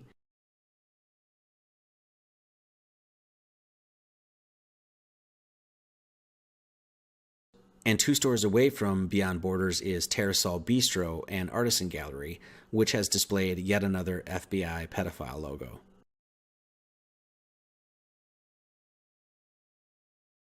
To put it bluntly, it has been strongly implied by many who have invested time and commitment into this investigation that the corroborating circumstantial evidence leads to the very real possibility that the owners of these buildings, all of whom are connected directly to extremely high-level people within our government, might all be involved in child trafficking in one way or another.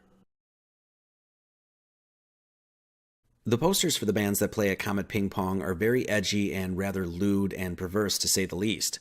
Here are just a few posters of some of the acts that have played at Comet.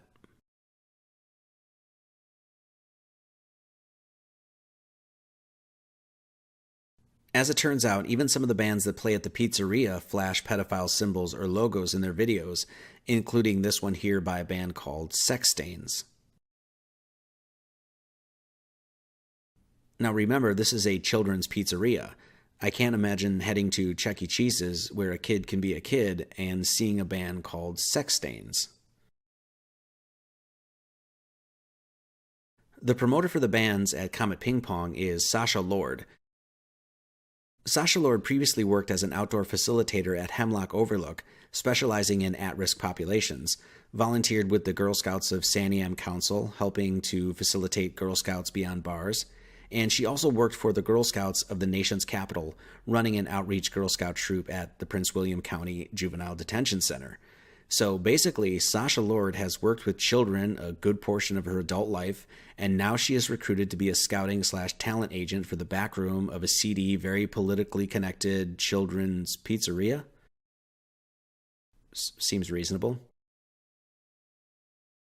This video is of an artist named Majestic Ape, who also goes by Amanda Kleiman apparently, and has performed at Comet with her band Heavy Breathing.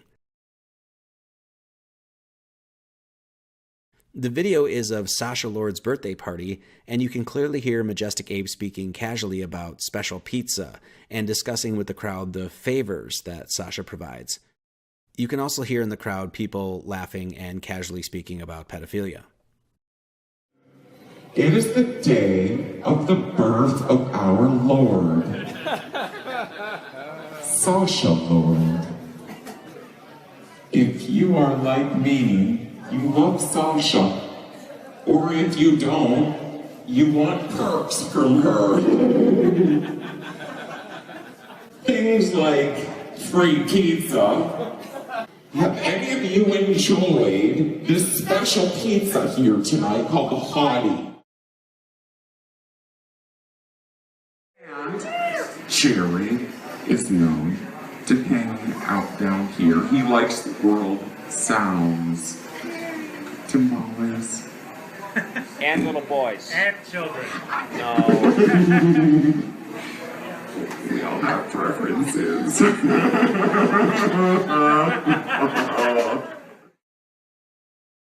Further, Majestic Ape has mentioned pedophilia in her videos casually. To say that all of Majestic Ape's so-called art is strange and perverse would be an understatement.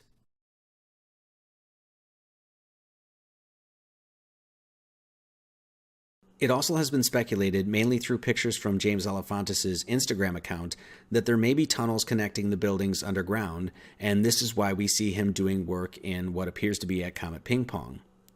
Though the location of this building isn't tagged in this picture, we can clearly see a ping pong table in the background, which leads us to believe that this image is probably taken at Comet Ping Pong. If James had substantial work done at Comet Ping Pong, to the best of my knowledge, he never obtained a permit from the city to do any of the renovations.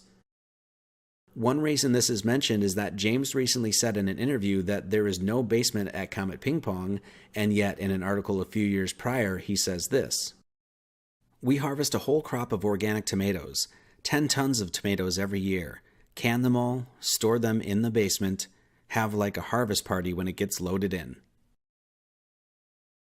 Seems like a very strange thing to lie about. Welcome back, everybody. We have a lot of fun here at The Late Show every night talking about the news of the day. But I really hope you don't get your news from me. Because newsflash, this isn't news. This is entertainment. If you want news, go to CBS's John Dickerson or maybe the Wall Street Journal. But don't go to some anonymous guy on social media. Because a lot of the news on social media is a lie. And the craziest fake news of all is something called Pizzagate. People actually believe a conspiracy theory that Hillary Clinton and her former campaign manager, John Podesta, ran a child sex ring at a pizzeria in D.C. This is a lie. We all know the only people who are trapped in a pizza place are those robots at Chuck E. Cheese. I've seen Westworld. One day they're going to rise up and kill us all. Now, according to the folks with the spider eggs hatching in their brains, Clinton and Podesta have a series of smuggling tunnels that connect to the basement of this pizzeria. But police refuse to investigate the basement crime scene on the flimsy excuse that the pizzeria does not have a basement.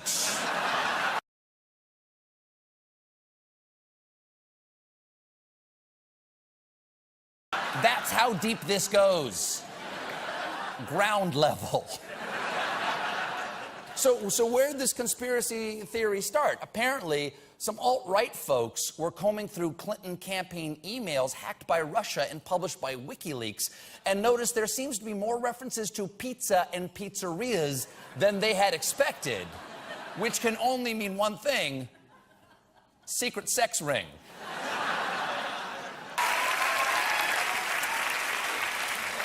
So WikiLeaks, Alex Jones, and these subreddit subgeniuses, and I mean this in the nicest way possible, grow the up. We'll be right back.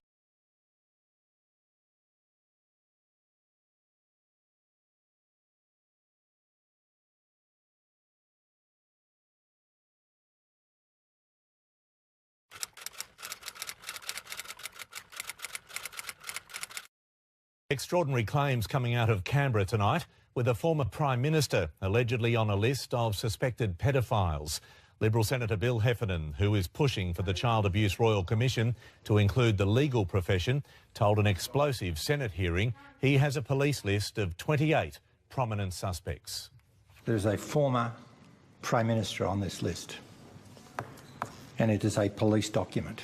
And now I'd like to introduce to you Fiona Barnett, that's B-A-R-N-E-T-T, who is one of the bravest people you will ever have the privilege to meet. Throughout my childhood, I was a victim of Australia's VIP child sex trafficking ring. For example, I was prostituted to pedophile parties at Parliament House, Canberra, and to an international leader at Fairbairn Military Airport. The people involved in this elite pedophile ring included high-ranking politicians, police and judiciary. From the late 1980s, I reported my abuse experiences to multiple healthcare professionals, not one of whom adhered to mandatory reporting requirements. I reported to New South Wales Police in 2008. I reported to the Royal Commission in 2012. I reported to Operation Attest in Canberra. I made formal witness statements to New South Wales Police and have agreed to do more. I've reported directly to the New South Wales and Federal Police Commissioners and to the New South Wales Coroner. I have provided sufficient names, times, dates and places for authorities to investigate. My experiences were horrific beyond words. I witnessed child abduction, torture, rape, murder. But the way I've been treated for reporting the crimes I witnessed and experienced has been far worse than my original abuse experiences. I know you want me to stand here and name names. Yet to concentrate on the names serves to shift the focus from the entire reason I'm standing here.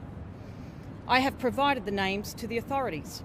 It is their responsibility to combine my information with what other victims have presented and properly investigate. And now I will give you some VIP names. Michelle.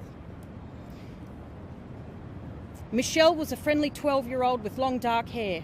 I witnessed her abduction, rape and murder when I was 6 years old. Samantha. Samantha was 9 years old with wavy long brown hair and a warm smile. She had Down syndrome. Samantha was murdered when I was 12 years old. Chloe. Chloe was an attractive 4-year-old with brown straight-cut hair into a bob and sea green eyes. Chloe was murdered when I was 14 years old. Don't make this about me. Focus on those victims who couldn't be here today to personally share what happened to them at the hands of the VIP pedophiles who have infiltrated Australia's supreme institutions. So I'm up there and Mark says, you're up. So I come down here and everybody's watching me. These curtains were pulled back and at the back of the stage was a huge banner, the ritual banner, and it was huge, big silk satin banner. There was an altar, a big altar erected in the middle here, and I was made to lie down on the altar, and Bruce Spence raped me on the altar. That was that part of the ritual. So I'm, 15, turning 16 at this time. And this was all happening during the time of the Bathurst City races, so the massive crowds here are disguised by the thousands and thousands of people and dignitaries and politicians that pour into Bathurst during the races. On stage are Bruce Spence, who's a crap actor. He's been in Dim Bula and Mad Max. There's Richie Benaud, our Australian sporting legend who was captain of the Australian cricket team. He's dead now. There's John Avery, Police Commissioner, New South Wales Police Commissioner at the time, John Avery. There's Kim Beazley Senior. And then there's an obese red-headed woman who had long red hair. You know, there was a microphone here like this sort of thing, and Beazley's the main one, but it alternated between Benaud and Beazley. But they had a real wry sort of manner about them, and they had a similar demeanour, and just mocking humanity. And so Beazley was up commentating, presiding over things. When they dragged onto stage, they dragged a heavily pregnant woman onto stage here, and she was screaming her head off. And I remember sitting over there thinking, oh my God, she's not drugged, she's not hypnotised. And it was horrendous. So there's adrenaline going through her system and adrenaline going through her body, and she's heavily, heavily pregnant and naked, and she had a brown bowler haircut. And she's one of what they call a breeder, and she's used just for breeding for these rituals and for child sex trafficking. And they drag her onto the stage and they lay her down, and the head for a sacrifice is always here, so they're and the feet's that end. Where she's screaming, right, Beazley's over here, and he goes to us, I'll never forget this, he goes, she's screaming and making fuss, and he goes, excuse us for a minute. And everyone laughs. Everyone thinks that's hilarious, except for me. And then because they had two big security guards dragging her onto stage, and they needed extra help, so Bruce Spence, who is like usually the thug type who likes to hurt people, Bruce Spence and John Avery, the cop, he used what he knows about holding people down, and the four of them pin her down. And they're holding her legs and her arms and whatever, shoulders. And then Benno has a ceremonial dagger, and he's like, it's further back. It's a shame this is here because he's further back, and he does his usual crap. You know, they worship their gods, you know, Baal, Lucifer, Hail Satan, Son of the Morning, and all the other gods and goddesses, you know. And then he has this knife, and he slams it after he's done all his ritualistic sort of chanting and words and whatever, and people are chanting or whatever, and he slams this dagger, ceremonial dagger, two hands, into the woman's, I don't know, around about here where the bone ends, and he can get in, and he tears her open with the knife right down to the pelvic bone, and blood just pisses out everywhere. It's like a waterfall and just everything. And then they pull the baby out, and then there are people assisting, and they've got a gold platter, and they've got a chalice, and they collect the blood of the baby. They drain the baby's blood in the chalice, and then they chop the baby up and put it on the gold platter, and then they pass it around for Holy Communion. So it's the black mass, the real typical old-fashioned black mass that the Catholic mass is based on, right? The Catholic mass the Latin mass is a sanitised version of this. There's nothing Christian about Catholic Mass. So that's all going on, and then the next thing I remember is they lined up, this stage was lined with children who must have been about maybe 8, 9, 10 years of age, that sort of thing. And they had them lined up like this on the stage. They went like this, and they lined the children up. And the children were hypnotised. And the children came forward and they were like this. They were just like this. They just, you know, as they were told, they did nothing and they just stared straight ahead. And they're very attractive children. Bruce Spence had a samurai sword. It was incredibly sharp. He goes along, each child, and he has a certain stance about him. Is it that way? Or is it that way? And he slices off the heads of each child. I don't know if he turns or I can't remember what he does, but then he, you know, goes along and, you know, like this, and he goes along and chops off each head. And each kid falls, the body just falls, and blood is going everywhere. I mean, if you DNA tested this area, there would have to be remains of someone's blood and DNA in here. There would have to be somewhere.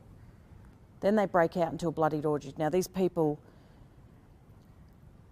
the whole point behind doing the, having the woman not drugged and not hypnotised is to pump as much adrenaline through her blood as possible, because these people are addicted to adrenaline. And when they drink the blood, you know, it's, you know, the baby's blood, you know, the baby's in distress, so it passes on somehow to the kid. And that's why they, you know, have this sort of situation going on. And at the end, I was over here and a bloody orgy broke out and everyone started having sex. They're sexually aroused by this stuff. You've got to understand that they are sexually aroused by this crap. I don't know, everyone's just having sex with people, and Kim Beasley Sr. was down here and I was there, and he came down and he picked up a head of one of the kids that had dark hair, and I'm standing here, and Beasley picks up this head and he shoves it in my face like this, and there's this decapitated head in my face, and he says, "Take ye, eat." And he made me take a bite out of the face. And then everyone just had an orgy. It was just disgusting. And the most vile thing you've ever seen in your life. And that's Bathurst City Hall. The Great Hall at Sydney University is where I witnessed the most heinous human sacrifice of all time, and the most difficult one to process and talk about in therapy. And that is the flaying of a boy who was about 5, little blonde boy, Anthony Kidman, and 4 other men were dressed in multicoloured robes according to the pentagram sort of symbol that I suppose captured the inner Sydney diocese that Kidman led, his coven, and so there were multicoloured robes that I've drawn. I was quite young. I tried to stop the ritual as soon as I realised what was going on and what they were about to do to this child. They crucified him and flayed his skin and pinned it back, and then they strung him up over. Once they'd done it, they did it to him alive. Once they'd finished that, they strung him up over the stage of the Great Hall.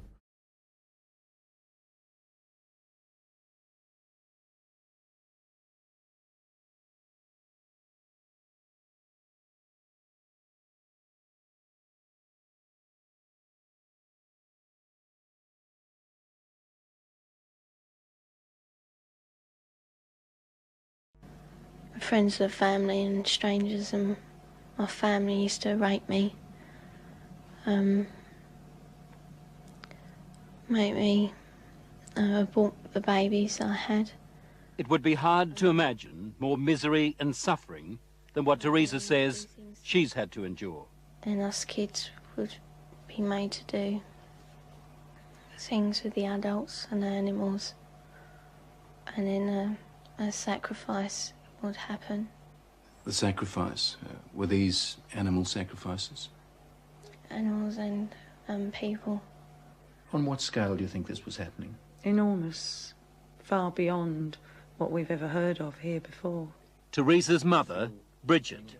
You're talking about mass murder?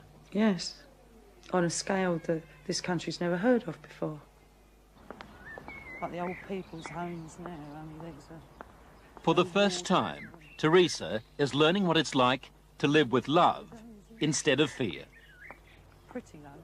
In this quiet English village, with the help of her mother, she's slowly repairing her broken life. Teresa is now 15, but at the age of 2, she was left in the care of this woman, the grandma she called Nan. And that, she says, is when her torment started. The story of Teresa is a story almost too horrible to recount. A case of child abuse that goes well beyond the kind of things we normally associate with the abuse of children. In 27 years of reporting, it has to be one of the most painful stories I have ever had to tell. How many men or how many people would have sex with you? What, at one time? Yes. About everyone who was there, which must have been about 20. You know, from 10 to 20 people. If it was a big ceremony, it used to be 30. What would your grandma be doing when these men were forcing themselves on you? Usually laughing. Or smiling. Or having sex with another man. Or other men. A chronicle of debauchery and depravity so horrific it's hard to believe. You have to ask yourself, could Teresa be just making it up? No. I know what's true and what's not. No, I know what I saw. Children don't make up elaborate lies that this would have to be if it was a lie, which I know it is not. This couldn't be a terrible dream, a nightmare that you're reliving? No. It's no dream. It's a nightmare, but it's not one you can wake up from. It's there all the time. This really happened, you're quite sure of that? Yeah. The police don't think Teresa made up a story. Some of the cult members are to stand trial. 5 men have been charged with rape. As for Nan, the grandmother, she's 61 and lives in this council flat in South London. She's charged on 7 counts of aiding and abetting rape and 2 counts of performing abortions on Teresa. If you're finding this hard to believe, so did I at first. But then there are the medical reports, evidence of sustained sexual abuse. And there's this, a statement prepared for 60 Minutes by Teresa's psychiatrist. It says, in my opinion, Teresa's account is not the product of a psychotic illness, nor the figment of a fertile imagination. I believe her to be telling the truth. I know what's true and what's not. We also took Teresa's story to this man, therapist Ray Wire. He reads a transcript of our interview and listens to her voice. It's no dream. Few people, if any, in Britain have counselled as many victims of satanic abuse or Satanists themselves as Ray Wire has. If there is an expert on satanic cults, it would have to be him. Do you believe Teresa's story? I believe Teresa's story. It's exactly the same story as I've heard from men who says they've done it. You've dealt with other cases like hers? Yes. 21 cases like hers, he says, in the past 2 years alone. Themes like they were put in boxes with spiders and worms, where they were trapped in fear, where there was a high use of excrement and urine, where there was talk of human sacrifice. Take just one of those rituals, putting children in boxes with spiders and worms. Now, listen to what Teresa told her mother. And they had a coffin-like box that children were put in with spiders and snakes and the lid shut and left in there. I would have come out deranged. I could not have coped with that mentally at all. You have evidence to back up stories like Teresa's, that this is really happening? Well, we have that age of child, 6, 5 and 4, giving information that ties up with Teresa. How do those children know? How do those children able to describe rituals, to talk about ceremonies, to talk about sacrificing animals? How do those children know? Nightmares, imagining it? You can't imagine those things at 3 and 4 years old, and you also don't have the evidence of anal sex abuse and oral sex abuse and all that other abuse that clearly those children have experienced and endured. During these ceremonies, was Satan, the devil, ever referred to? He was called Lucifer.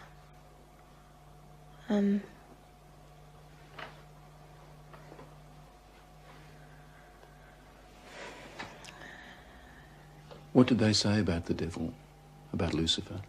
That killing the people made him happy. Sacrifices to please the devil.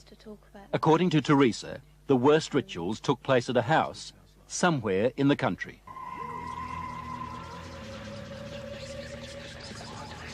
Now, where was this big house somewhere in the country? Teresa says she can't take the police there because the Satanists made sure she'd never know how to find it. Teresa was always drugged, or on a couple of occasions she says she was knocked out, so that she never fully knew the route. There was a tramp who was brought in once, you know, and he was killed. He was cut from his throat down to his stomach, and they ate him, or bits of him. They killed a man at a ceremony? Yeah. In front of you? Yeah, in front of all of us. Did the tramp, did this man fight back? No, I think he was, you know, drunk or something. He seemed really dopey. He was laughing a lot when he was brought in. And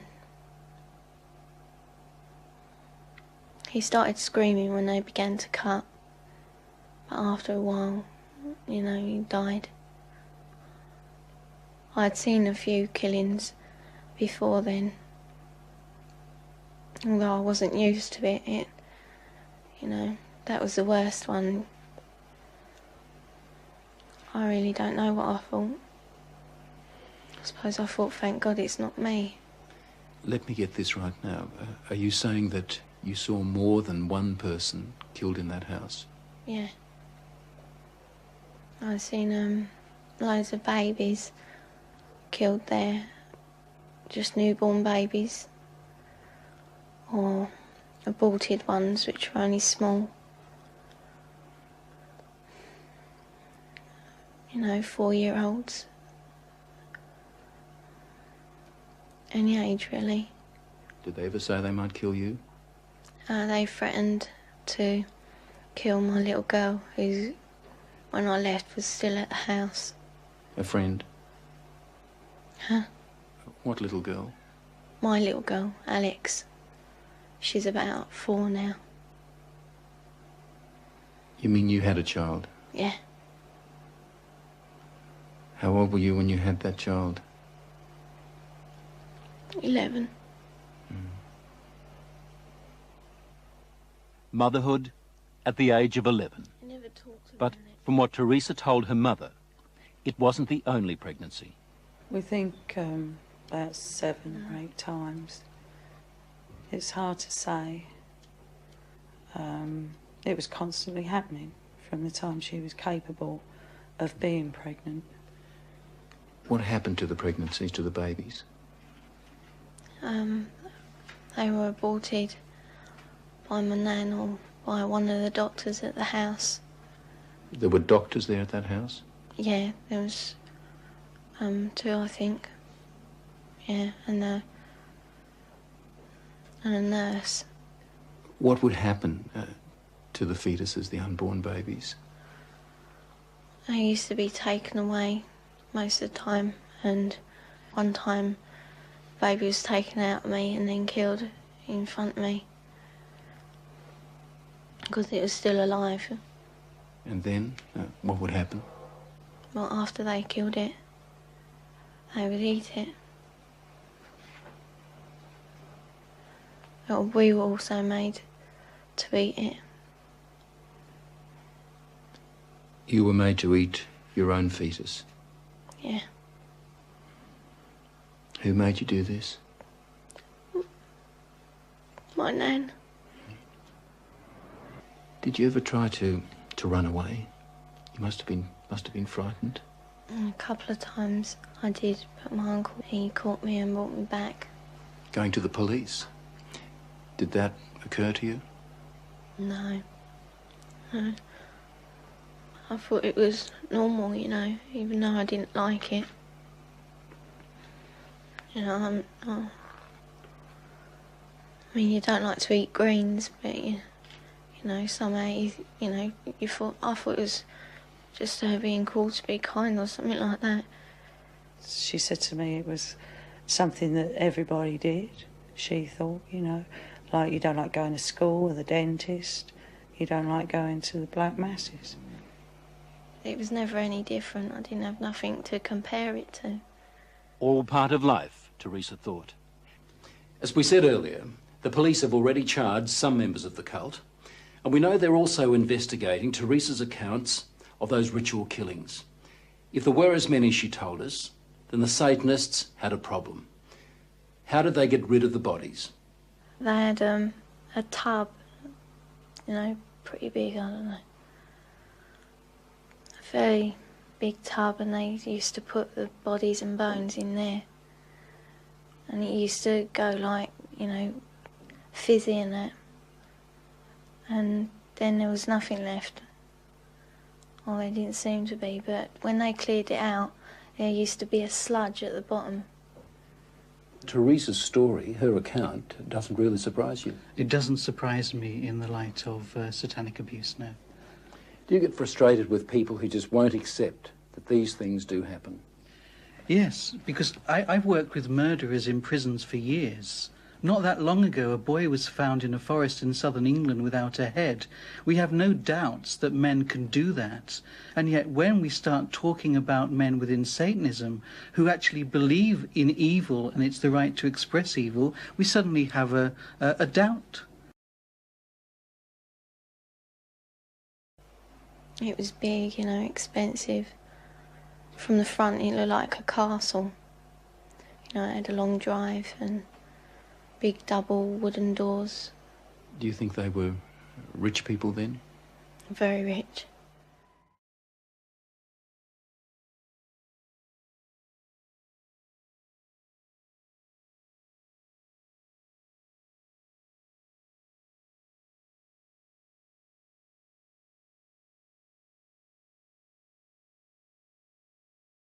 Ronald, je hebt een hele stevige achtergrond. Lang in de financiële sector gewerkt. Vermogensbeheer, depositohandel, heb ik begrepen. Kun je ons daar iets over vertellen? Hoe lang heb je dat gedaan? Mijn leven is iets gecompliceerder dan waar we het nu even over hebben. Ik ben eigenlijk mijn hele leven al zelfstandig ondernemer. Dus de zelfstandigheid was daarin het belangrijkste. Ik heb ooit geprobeerd om voor een baas te werken, maar dat ging niet.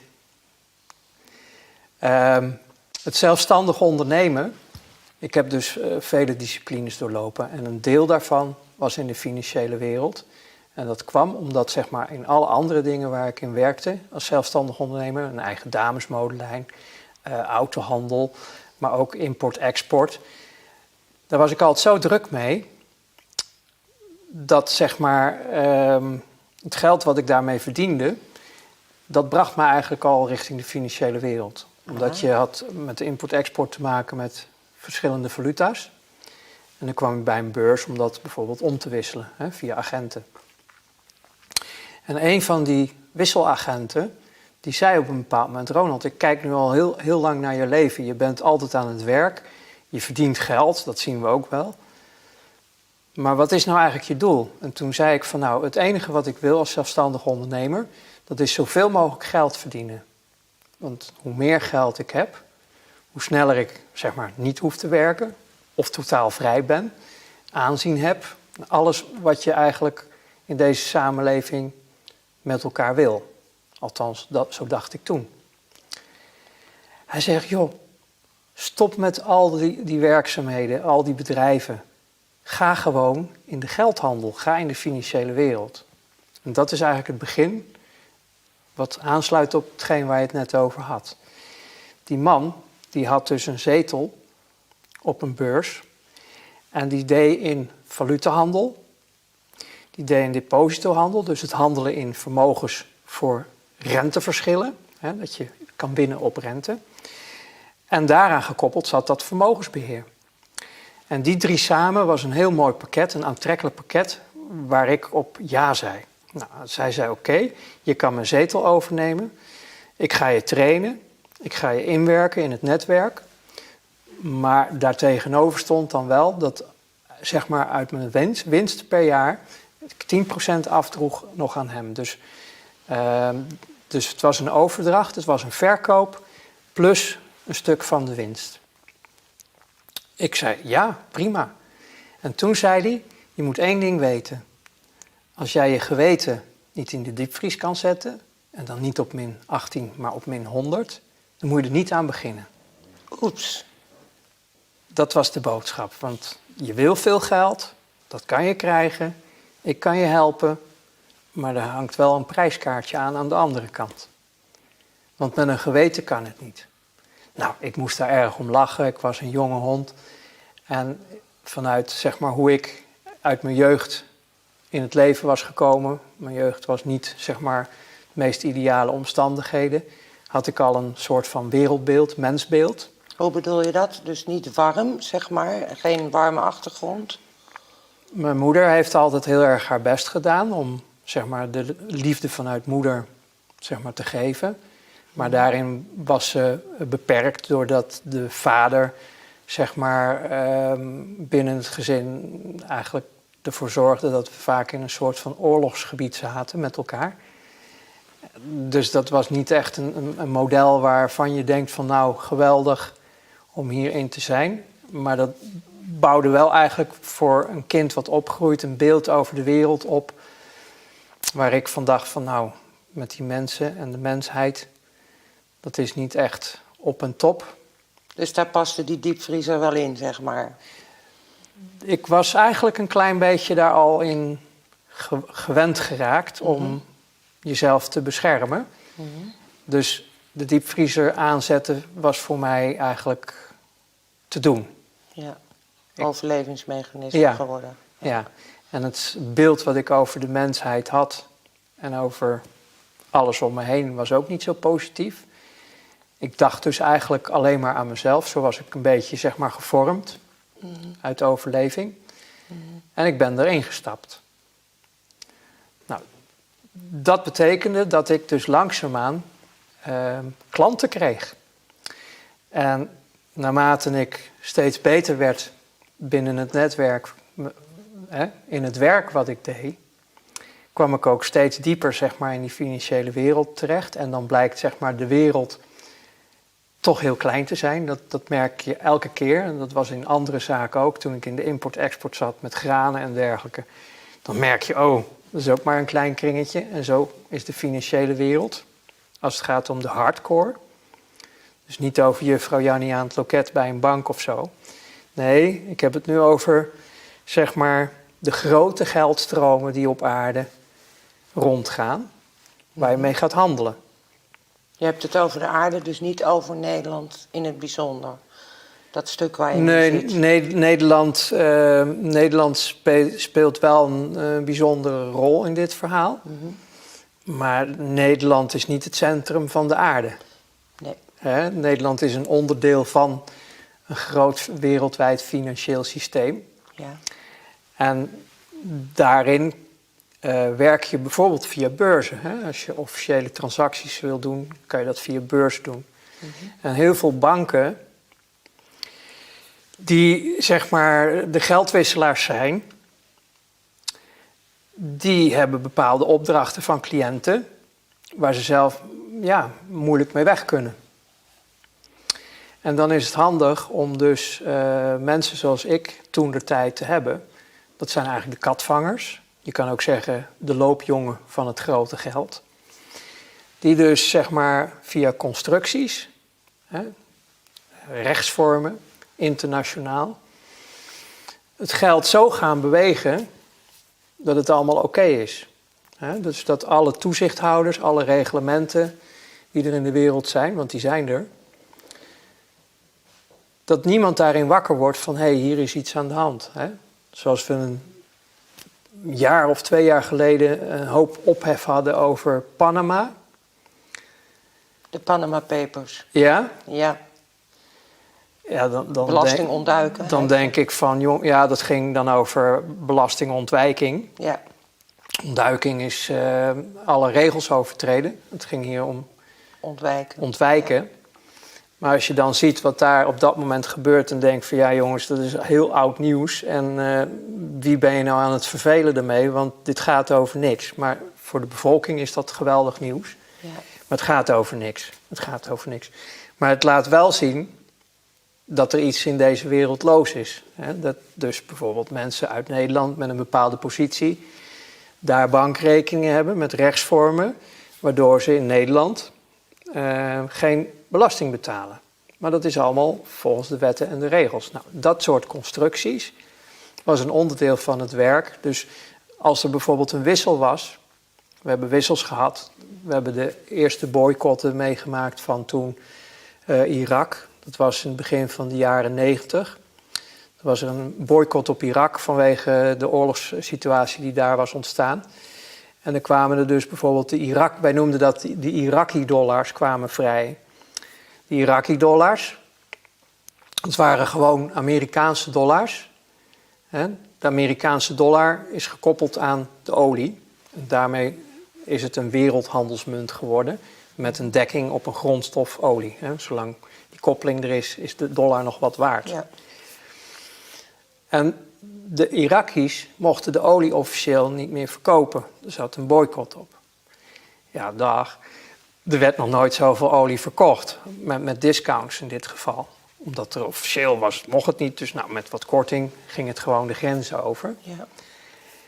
En die dollars, want de energie werd toentertijd altijd met dollars afgerekend. Dus die Iraki-dollars die kwamen vrij en die moesten ergens naartoe.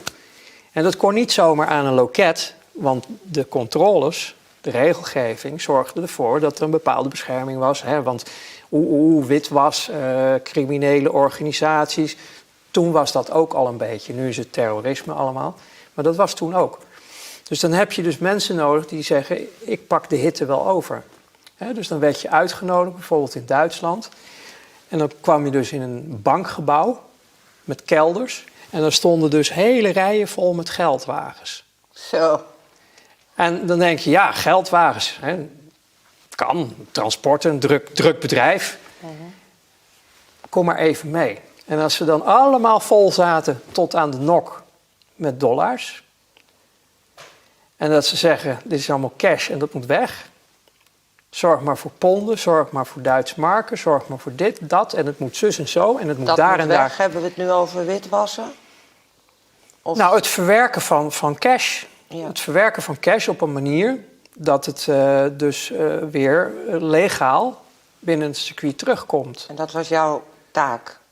Dat was een klus die ik en de collega's dan kregen. Oké. Want je bent nooit alleen, je werkt met collega's. Je kan het niet alleen. Nou, dat kan niet. Je kent Dagobert Duck met zijn schepje. Nou, dat was letterlijk daar. Gaan we met de schep staan. dat was onmogelijk om weg te werken in 1 keer. Dus dan ga je dus kijken. Vroeger was het namelijk nog normaal dat heel veel met cash gebeurde. Tegenwoordig is bijna alles digitaal. Maar dan ging je dus kijken van hoe ga je die cash wegwerken? Hoe ga je die cash weer op dusdanige manieren in het circuit brengen, dat ook een land als Irak gewoon weer zijn zaken kan gaan doen. Want dat is degene die het uiteindelijk heeft. En die wil niet dat... Kijk, je hebt het over soort witwassen, maar waar het om ging, dat was dat Irak heeft een boycott. Die moest zich houden aan alle regels. En door dus... weet je, alles wat je in de wereld wil weten, kan je weten door de geldstromen te volgen. Ja. Dat is bottom line. Iedereen kan bla bla bla zeggen, maar zorg dat je de geldstromen volgt. Dan kom je alles te weten. Ja. Dat was toen ook zo. Dus het enige wat Irak wilde, dat is dat niemand ze ervan kon betichten, inclusief de partners die het kochten. Want de partners die het kochten waren degenen die de embargo's hadden opgelegd. Ik bedoel, het zijn allemaal gewoon vriendjes. Dat denkt iedereen van, hey, deze wereld is met plus en min en zwart en groen. Maar op een hoger niveau is het een spel. Het zijn vriendjes. Ja. Maar ze hebben zich wel te houden aan alle regels en wetten die ze zelf hebben gecreëerd om de rest van de samenleving daar te houden. En dat het niet erg druk wordt in de top. Dus je moet wel volgens je eigen regels gaan spelen. Nou, dus hetgeen wat daar speelt, dat is dat je dus wil dat niemand het spoor kan vinden of kan volgen. Buitenom de top is niemand in de onderlagen die kan volgen wat er nou werkelijk is gebeurd. Compartmentalized noemen we dat, hè? Dus ieder weet zijn eigen stukje en alleen de top weet wat er speelt. Ja, maar omdat wij zeg maar het vuile werk deden, moest je heel veel weten. Want wij mochten geen fouten maken. Waar zat jij in de top van de piramide? Zat je een beetje in de top van de piramide? Nou, jij had er contact mee. Oké. Ik ben niet, zeg maar, voor mijn ego was het geweldig geweest als ik, zeg maar, tot de club had kunnen behoren. Hè? Tegenwoordig praat je nog over 8.500 mensen in de wereld die de hele wereld runnen. Het zou geweldig geweest zijn als ik in die tijd daar ook een zetel in had gehad. Maar concreet, als je zegt de top van de piramide weet 100%... kun je een percentage aangeven waar jij zat qua weten en snappen wat er allemaal gebeurde? In mijn werk moest ik 100% weten. Wow. Het kon niet anders, omdat de belangen waren heel groot. Juist voor die top. Juist. En als ik niet alle details wist, kon ik onherroepelijk fouten maken. En dat betekent dat je dus een spin-off krijgt, want fouten worden gesignaleerd. Dan gaan dus allemaal mensen die het niet weten, gaan zich ermee bemoeien. Ja. Je praat hier over bijna een onmenselijk zenuwstelsel hebben om op dit niveau te werken. En had je dat? Ja, het ging prima. De vrieskast werkte goed? Ja, dat heeft... ik heb op het hoogste niveau ongeveer 5 jaar gespeeld. En toen was het ook over, uit en sluiten. Dat was een heel heftig moment. Dat gebeurde ineens? Of door een... ineens, nee. Het punt is, ik heb 1 klein voorbeeldje gegeven van wat er binnen die handel speelde. Hè? Dus dat ging dus in dit geval om het omwisselen van valuta's, hè, van dollars naar andere. Het ging erom dat het veilig werd weggezet, deposito's. En het ging erom dat het vermogen goed werd beheerd. Hè? Dus dat het weer ook rendement zou gaan geven. Dat er weer investering kon gedaan worden met het geld. Het niveau waarop ik in die 5 jaar ging spelen, en dat gaat niet van de een op de andere dag. Je moet je sporen verdienen. En ik heb de gave om heel snel, zeg maar, allemaal losstaande deeltjes, informaties, op een bepaalde manier met elkaar te combineren. Waardoor ik een totaaloverzicht krijg van waar ik allemaal rekening mee moet houden binnen het speelveld. Dus zeer gedetailleerd. En dat valt op, dat je die gave hebt. En daarom kan ik ook zeggen, mij werd gewoon die 100% gegeven op mijn werkveld, op mijn gebied. Dus ik wist niet alle 100% van hun.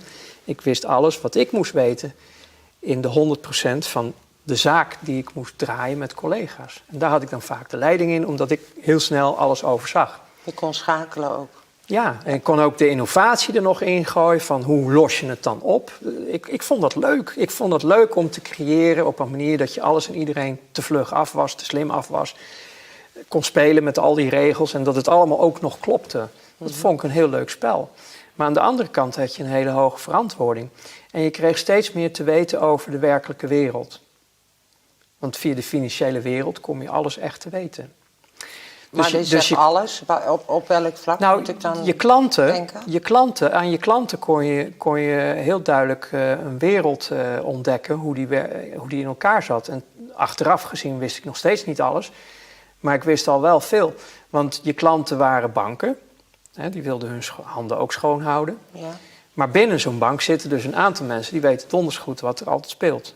Dus bij, zeg maar 1% binnen een bank weet precies wat er werkelijk speelt in deze wereld. Dat moet ook wel, want die hebben dus te maken met al die geldstromen. Maar dat zijn je klanten.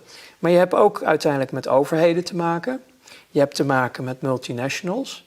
Je hebt te maken met geheime diensten. Maar je hebt ook te maken met wat ze nu noemen terroristische organisaties. Je krijgt dus het hele palet van groot geld aan cliënteel. En dan zie je ook de verbindingen. Dat staat dan los van elkaar, wat je net zei. Ieder weet een deel. Maar jij zit er middenin. Dus jij ziet steeds meer van, oh, maar nu komt het van dit. En dan gaat het naar daar. En van daar gaat het naar daar. Je krijgt steeds meer informatie en overzicht over wat er werkelijk speelt. En moet je ook al die handen, noem ik het maar even, dienen? Dus als we het nu hebben over terroristen en zo, die dien je ook. Je probeert iedereen tevreden te houden. Ja. Mijn hemel. Ja. Dat was je werk. De borden in de lucht houden. Ja. Ja. En wat een van de dingen waar voor mij een luik open ging, dat ik toen eerst niet wist, maar nu wel, dat is bijvoorbeeld geheime diensten. Je denkt dan van geheime diensten zijn in het belang van een land en van een volk, enzovoorts, enzovoort. Ja, ja. Maar dan blijken dat eigenlijk wat ze nu noemen criminele organisaties te zijn. Althans, het systeem is zwaar crimineel. Ja. Het gaat over het financieren van oorlogen, het creëren van oorlogen, het creëren van eigenlijk heel veel ellende in deze wereld. Dus ook heel veel strijd. Ja. En dan denk ik van jeetje, de mensen moesten eens weten hoe de wereld werkelijk in elkaar zit. Voor die diensten is niets te dol. Nee. Niets. Maar ook hun hebben weer hun geldstromen. Want als hun dus in de handel van drugs zitten, of in de handel van wapens, of in de handel van, noem het maar op, mensen. Al dat geld moet ergens naartoe. Alles moet gefinancierd worden. Maar je zegt als, maar jij kunt bevestigen dat ze dat weten. Allemaal. Ja. Allemaal. Ja. Dus de hele wereld is niet de wereld van waar we allemaal van denken dat de wereld is zoals die is. Nee. Daar kom je dus achter door het werk. En waar het bij mij dus misging, om het zo maar te zeggen. Goed ging, uiteindelijk. Ja. Achteraf gezien is het maar goed geweest. Maar ik kreeg stroomstoringen op de diepvriezer. Ja. Er gebeurden allemaal dingen. Ik kwam bijvoorbeeld op een andere beurs en dan zei een van de collega's daar van Ronald, weet je nog met die Italiaanse lieren? Ik zeg dat in de lezingen ook wel eens. Weet je nog met die deals met die Italiaanse lieren? Dat we dus de Italiaanse lieren gingen dumpen massaal. En waardoor de lieren een opdonder kreeg. Het werd op dat moment een mindere positie. Waardoor dus een bedrijf in Italië daar last van kreeg op een dusdanige manier dat het bedrijf over de kop ging. En dat je dan op die beurs hoort van, weet je nog met die succesvolle Italiaanse lires? Ja. En dat ze dan zeggen, weet je dat de eigenaar zelfmoord heeft gepleegd en een gezin achterlaat? Dat soort dingen. Oh. En toen lachte je erom. Ha, ha, ha, met elkaar, allemaal. Wow. We scheten op de mensen. Het was gewoon een product. Afval. Alles was afval. De natuur, de planeet, Alles mocht kapot. Nutteloze mee-eters. Als we maar onze doelen haalden. Als we maar groeiden. Veel van mijn collega's gingen ook uiteindelijk aan de drank of aan de drugs. Ja. Ik niet. Had ik beter misschien ook kunnen doen. Of niet? Nee, achteraf gezien is het allemaal goed gegaan en is het mooi dat ik nog leef. Maar al die opstapelingen van al die erge dingen brak door. Kun je een voorbeeld geven nu? Want ik voel dat er heel veel gebeurd is met jou. Ja. Het is ook een lastig stukje om te zeggen. Dat voel ik. Maar dat is, als je erover wilt vertellen, prima. En wat je niet kwijt wilt. Ik zeg alleen maar wat ik wil zeggen. Alleen het roept wel dingen op. En ik merk dat omdat ik nu niet in een diepvries zit, dat het me ook erg raakt. Heel mooi. Het raakt mij ook. Maar oké.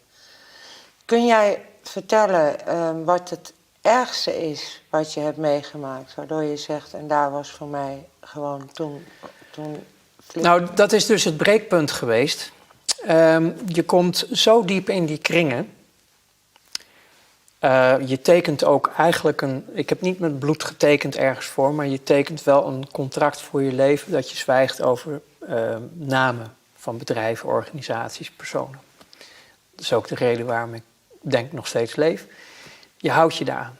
Maar als het gaat om de meest erge dingen die ik heb meegemaakt. Ik heb net verteld over dingen waar ik stroomstoringen mee kreeg. Het geweten begon dus. Laten we het zo zeggen, ik zat in een opleiding tot psychopaat en ik ben gezakt. Ik heb het niet gehaald, ik ben geen psychopaat geworden. Dat geweten brak door. En het ergste wat mij overkomen was, dat was omdat ik zo'n goed aanzien had, zo succesvol was en zo vertrouwd was met mensen in deze wereld die dus op dat niveau speelden. Ik moet ook zeggen dat de meeste van deze mensen hadden een geloof wat afwijkt van het gemiddelde. Hè? Je hebt katholieken, je hebt protestanten, je hebt allerlei soorten van religies. Deze mensen, de meeste daarvan, hadden een Luciferiaans geloof. En dan kan iedereen zeggen, ja, geloof bestaat niet en God bestaat niet, alles bestaat niet. Nou, voor die mensen was het de waarheid en de werkelijkheid. Hun diende dus iets onstoffelijks. Hun diende wat zij noemden Lucifer. Mm-hmm. En ik kwam dus ook in die kringen.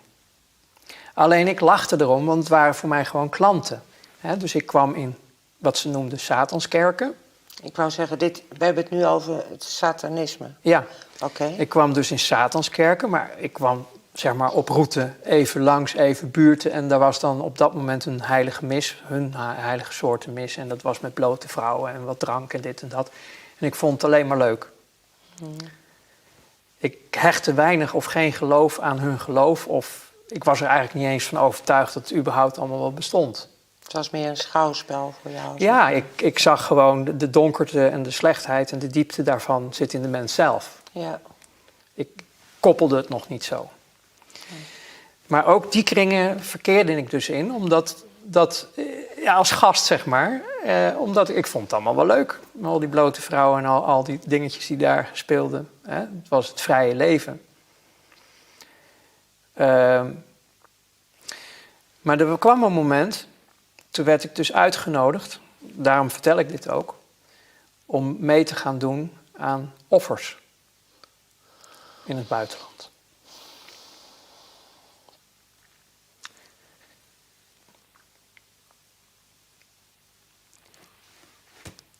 Dat was het breekpunt. Kinderen. Oké. Dat werd je gevraagd? Ja, ik kon het niet.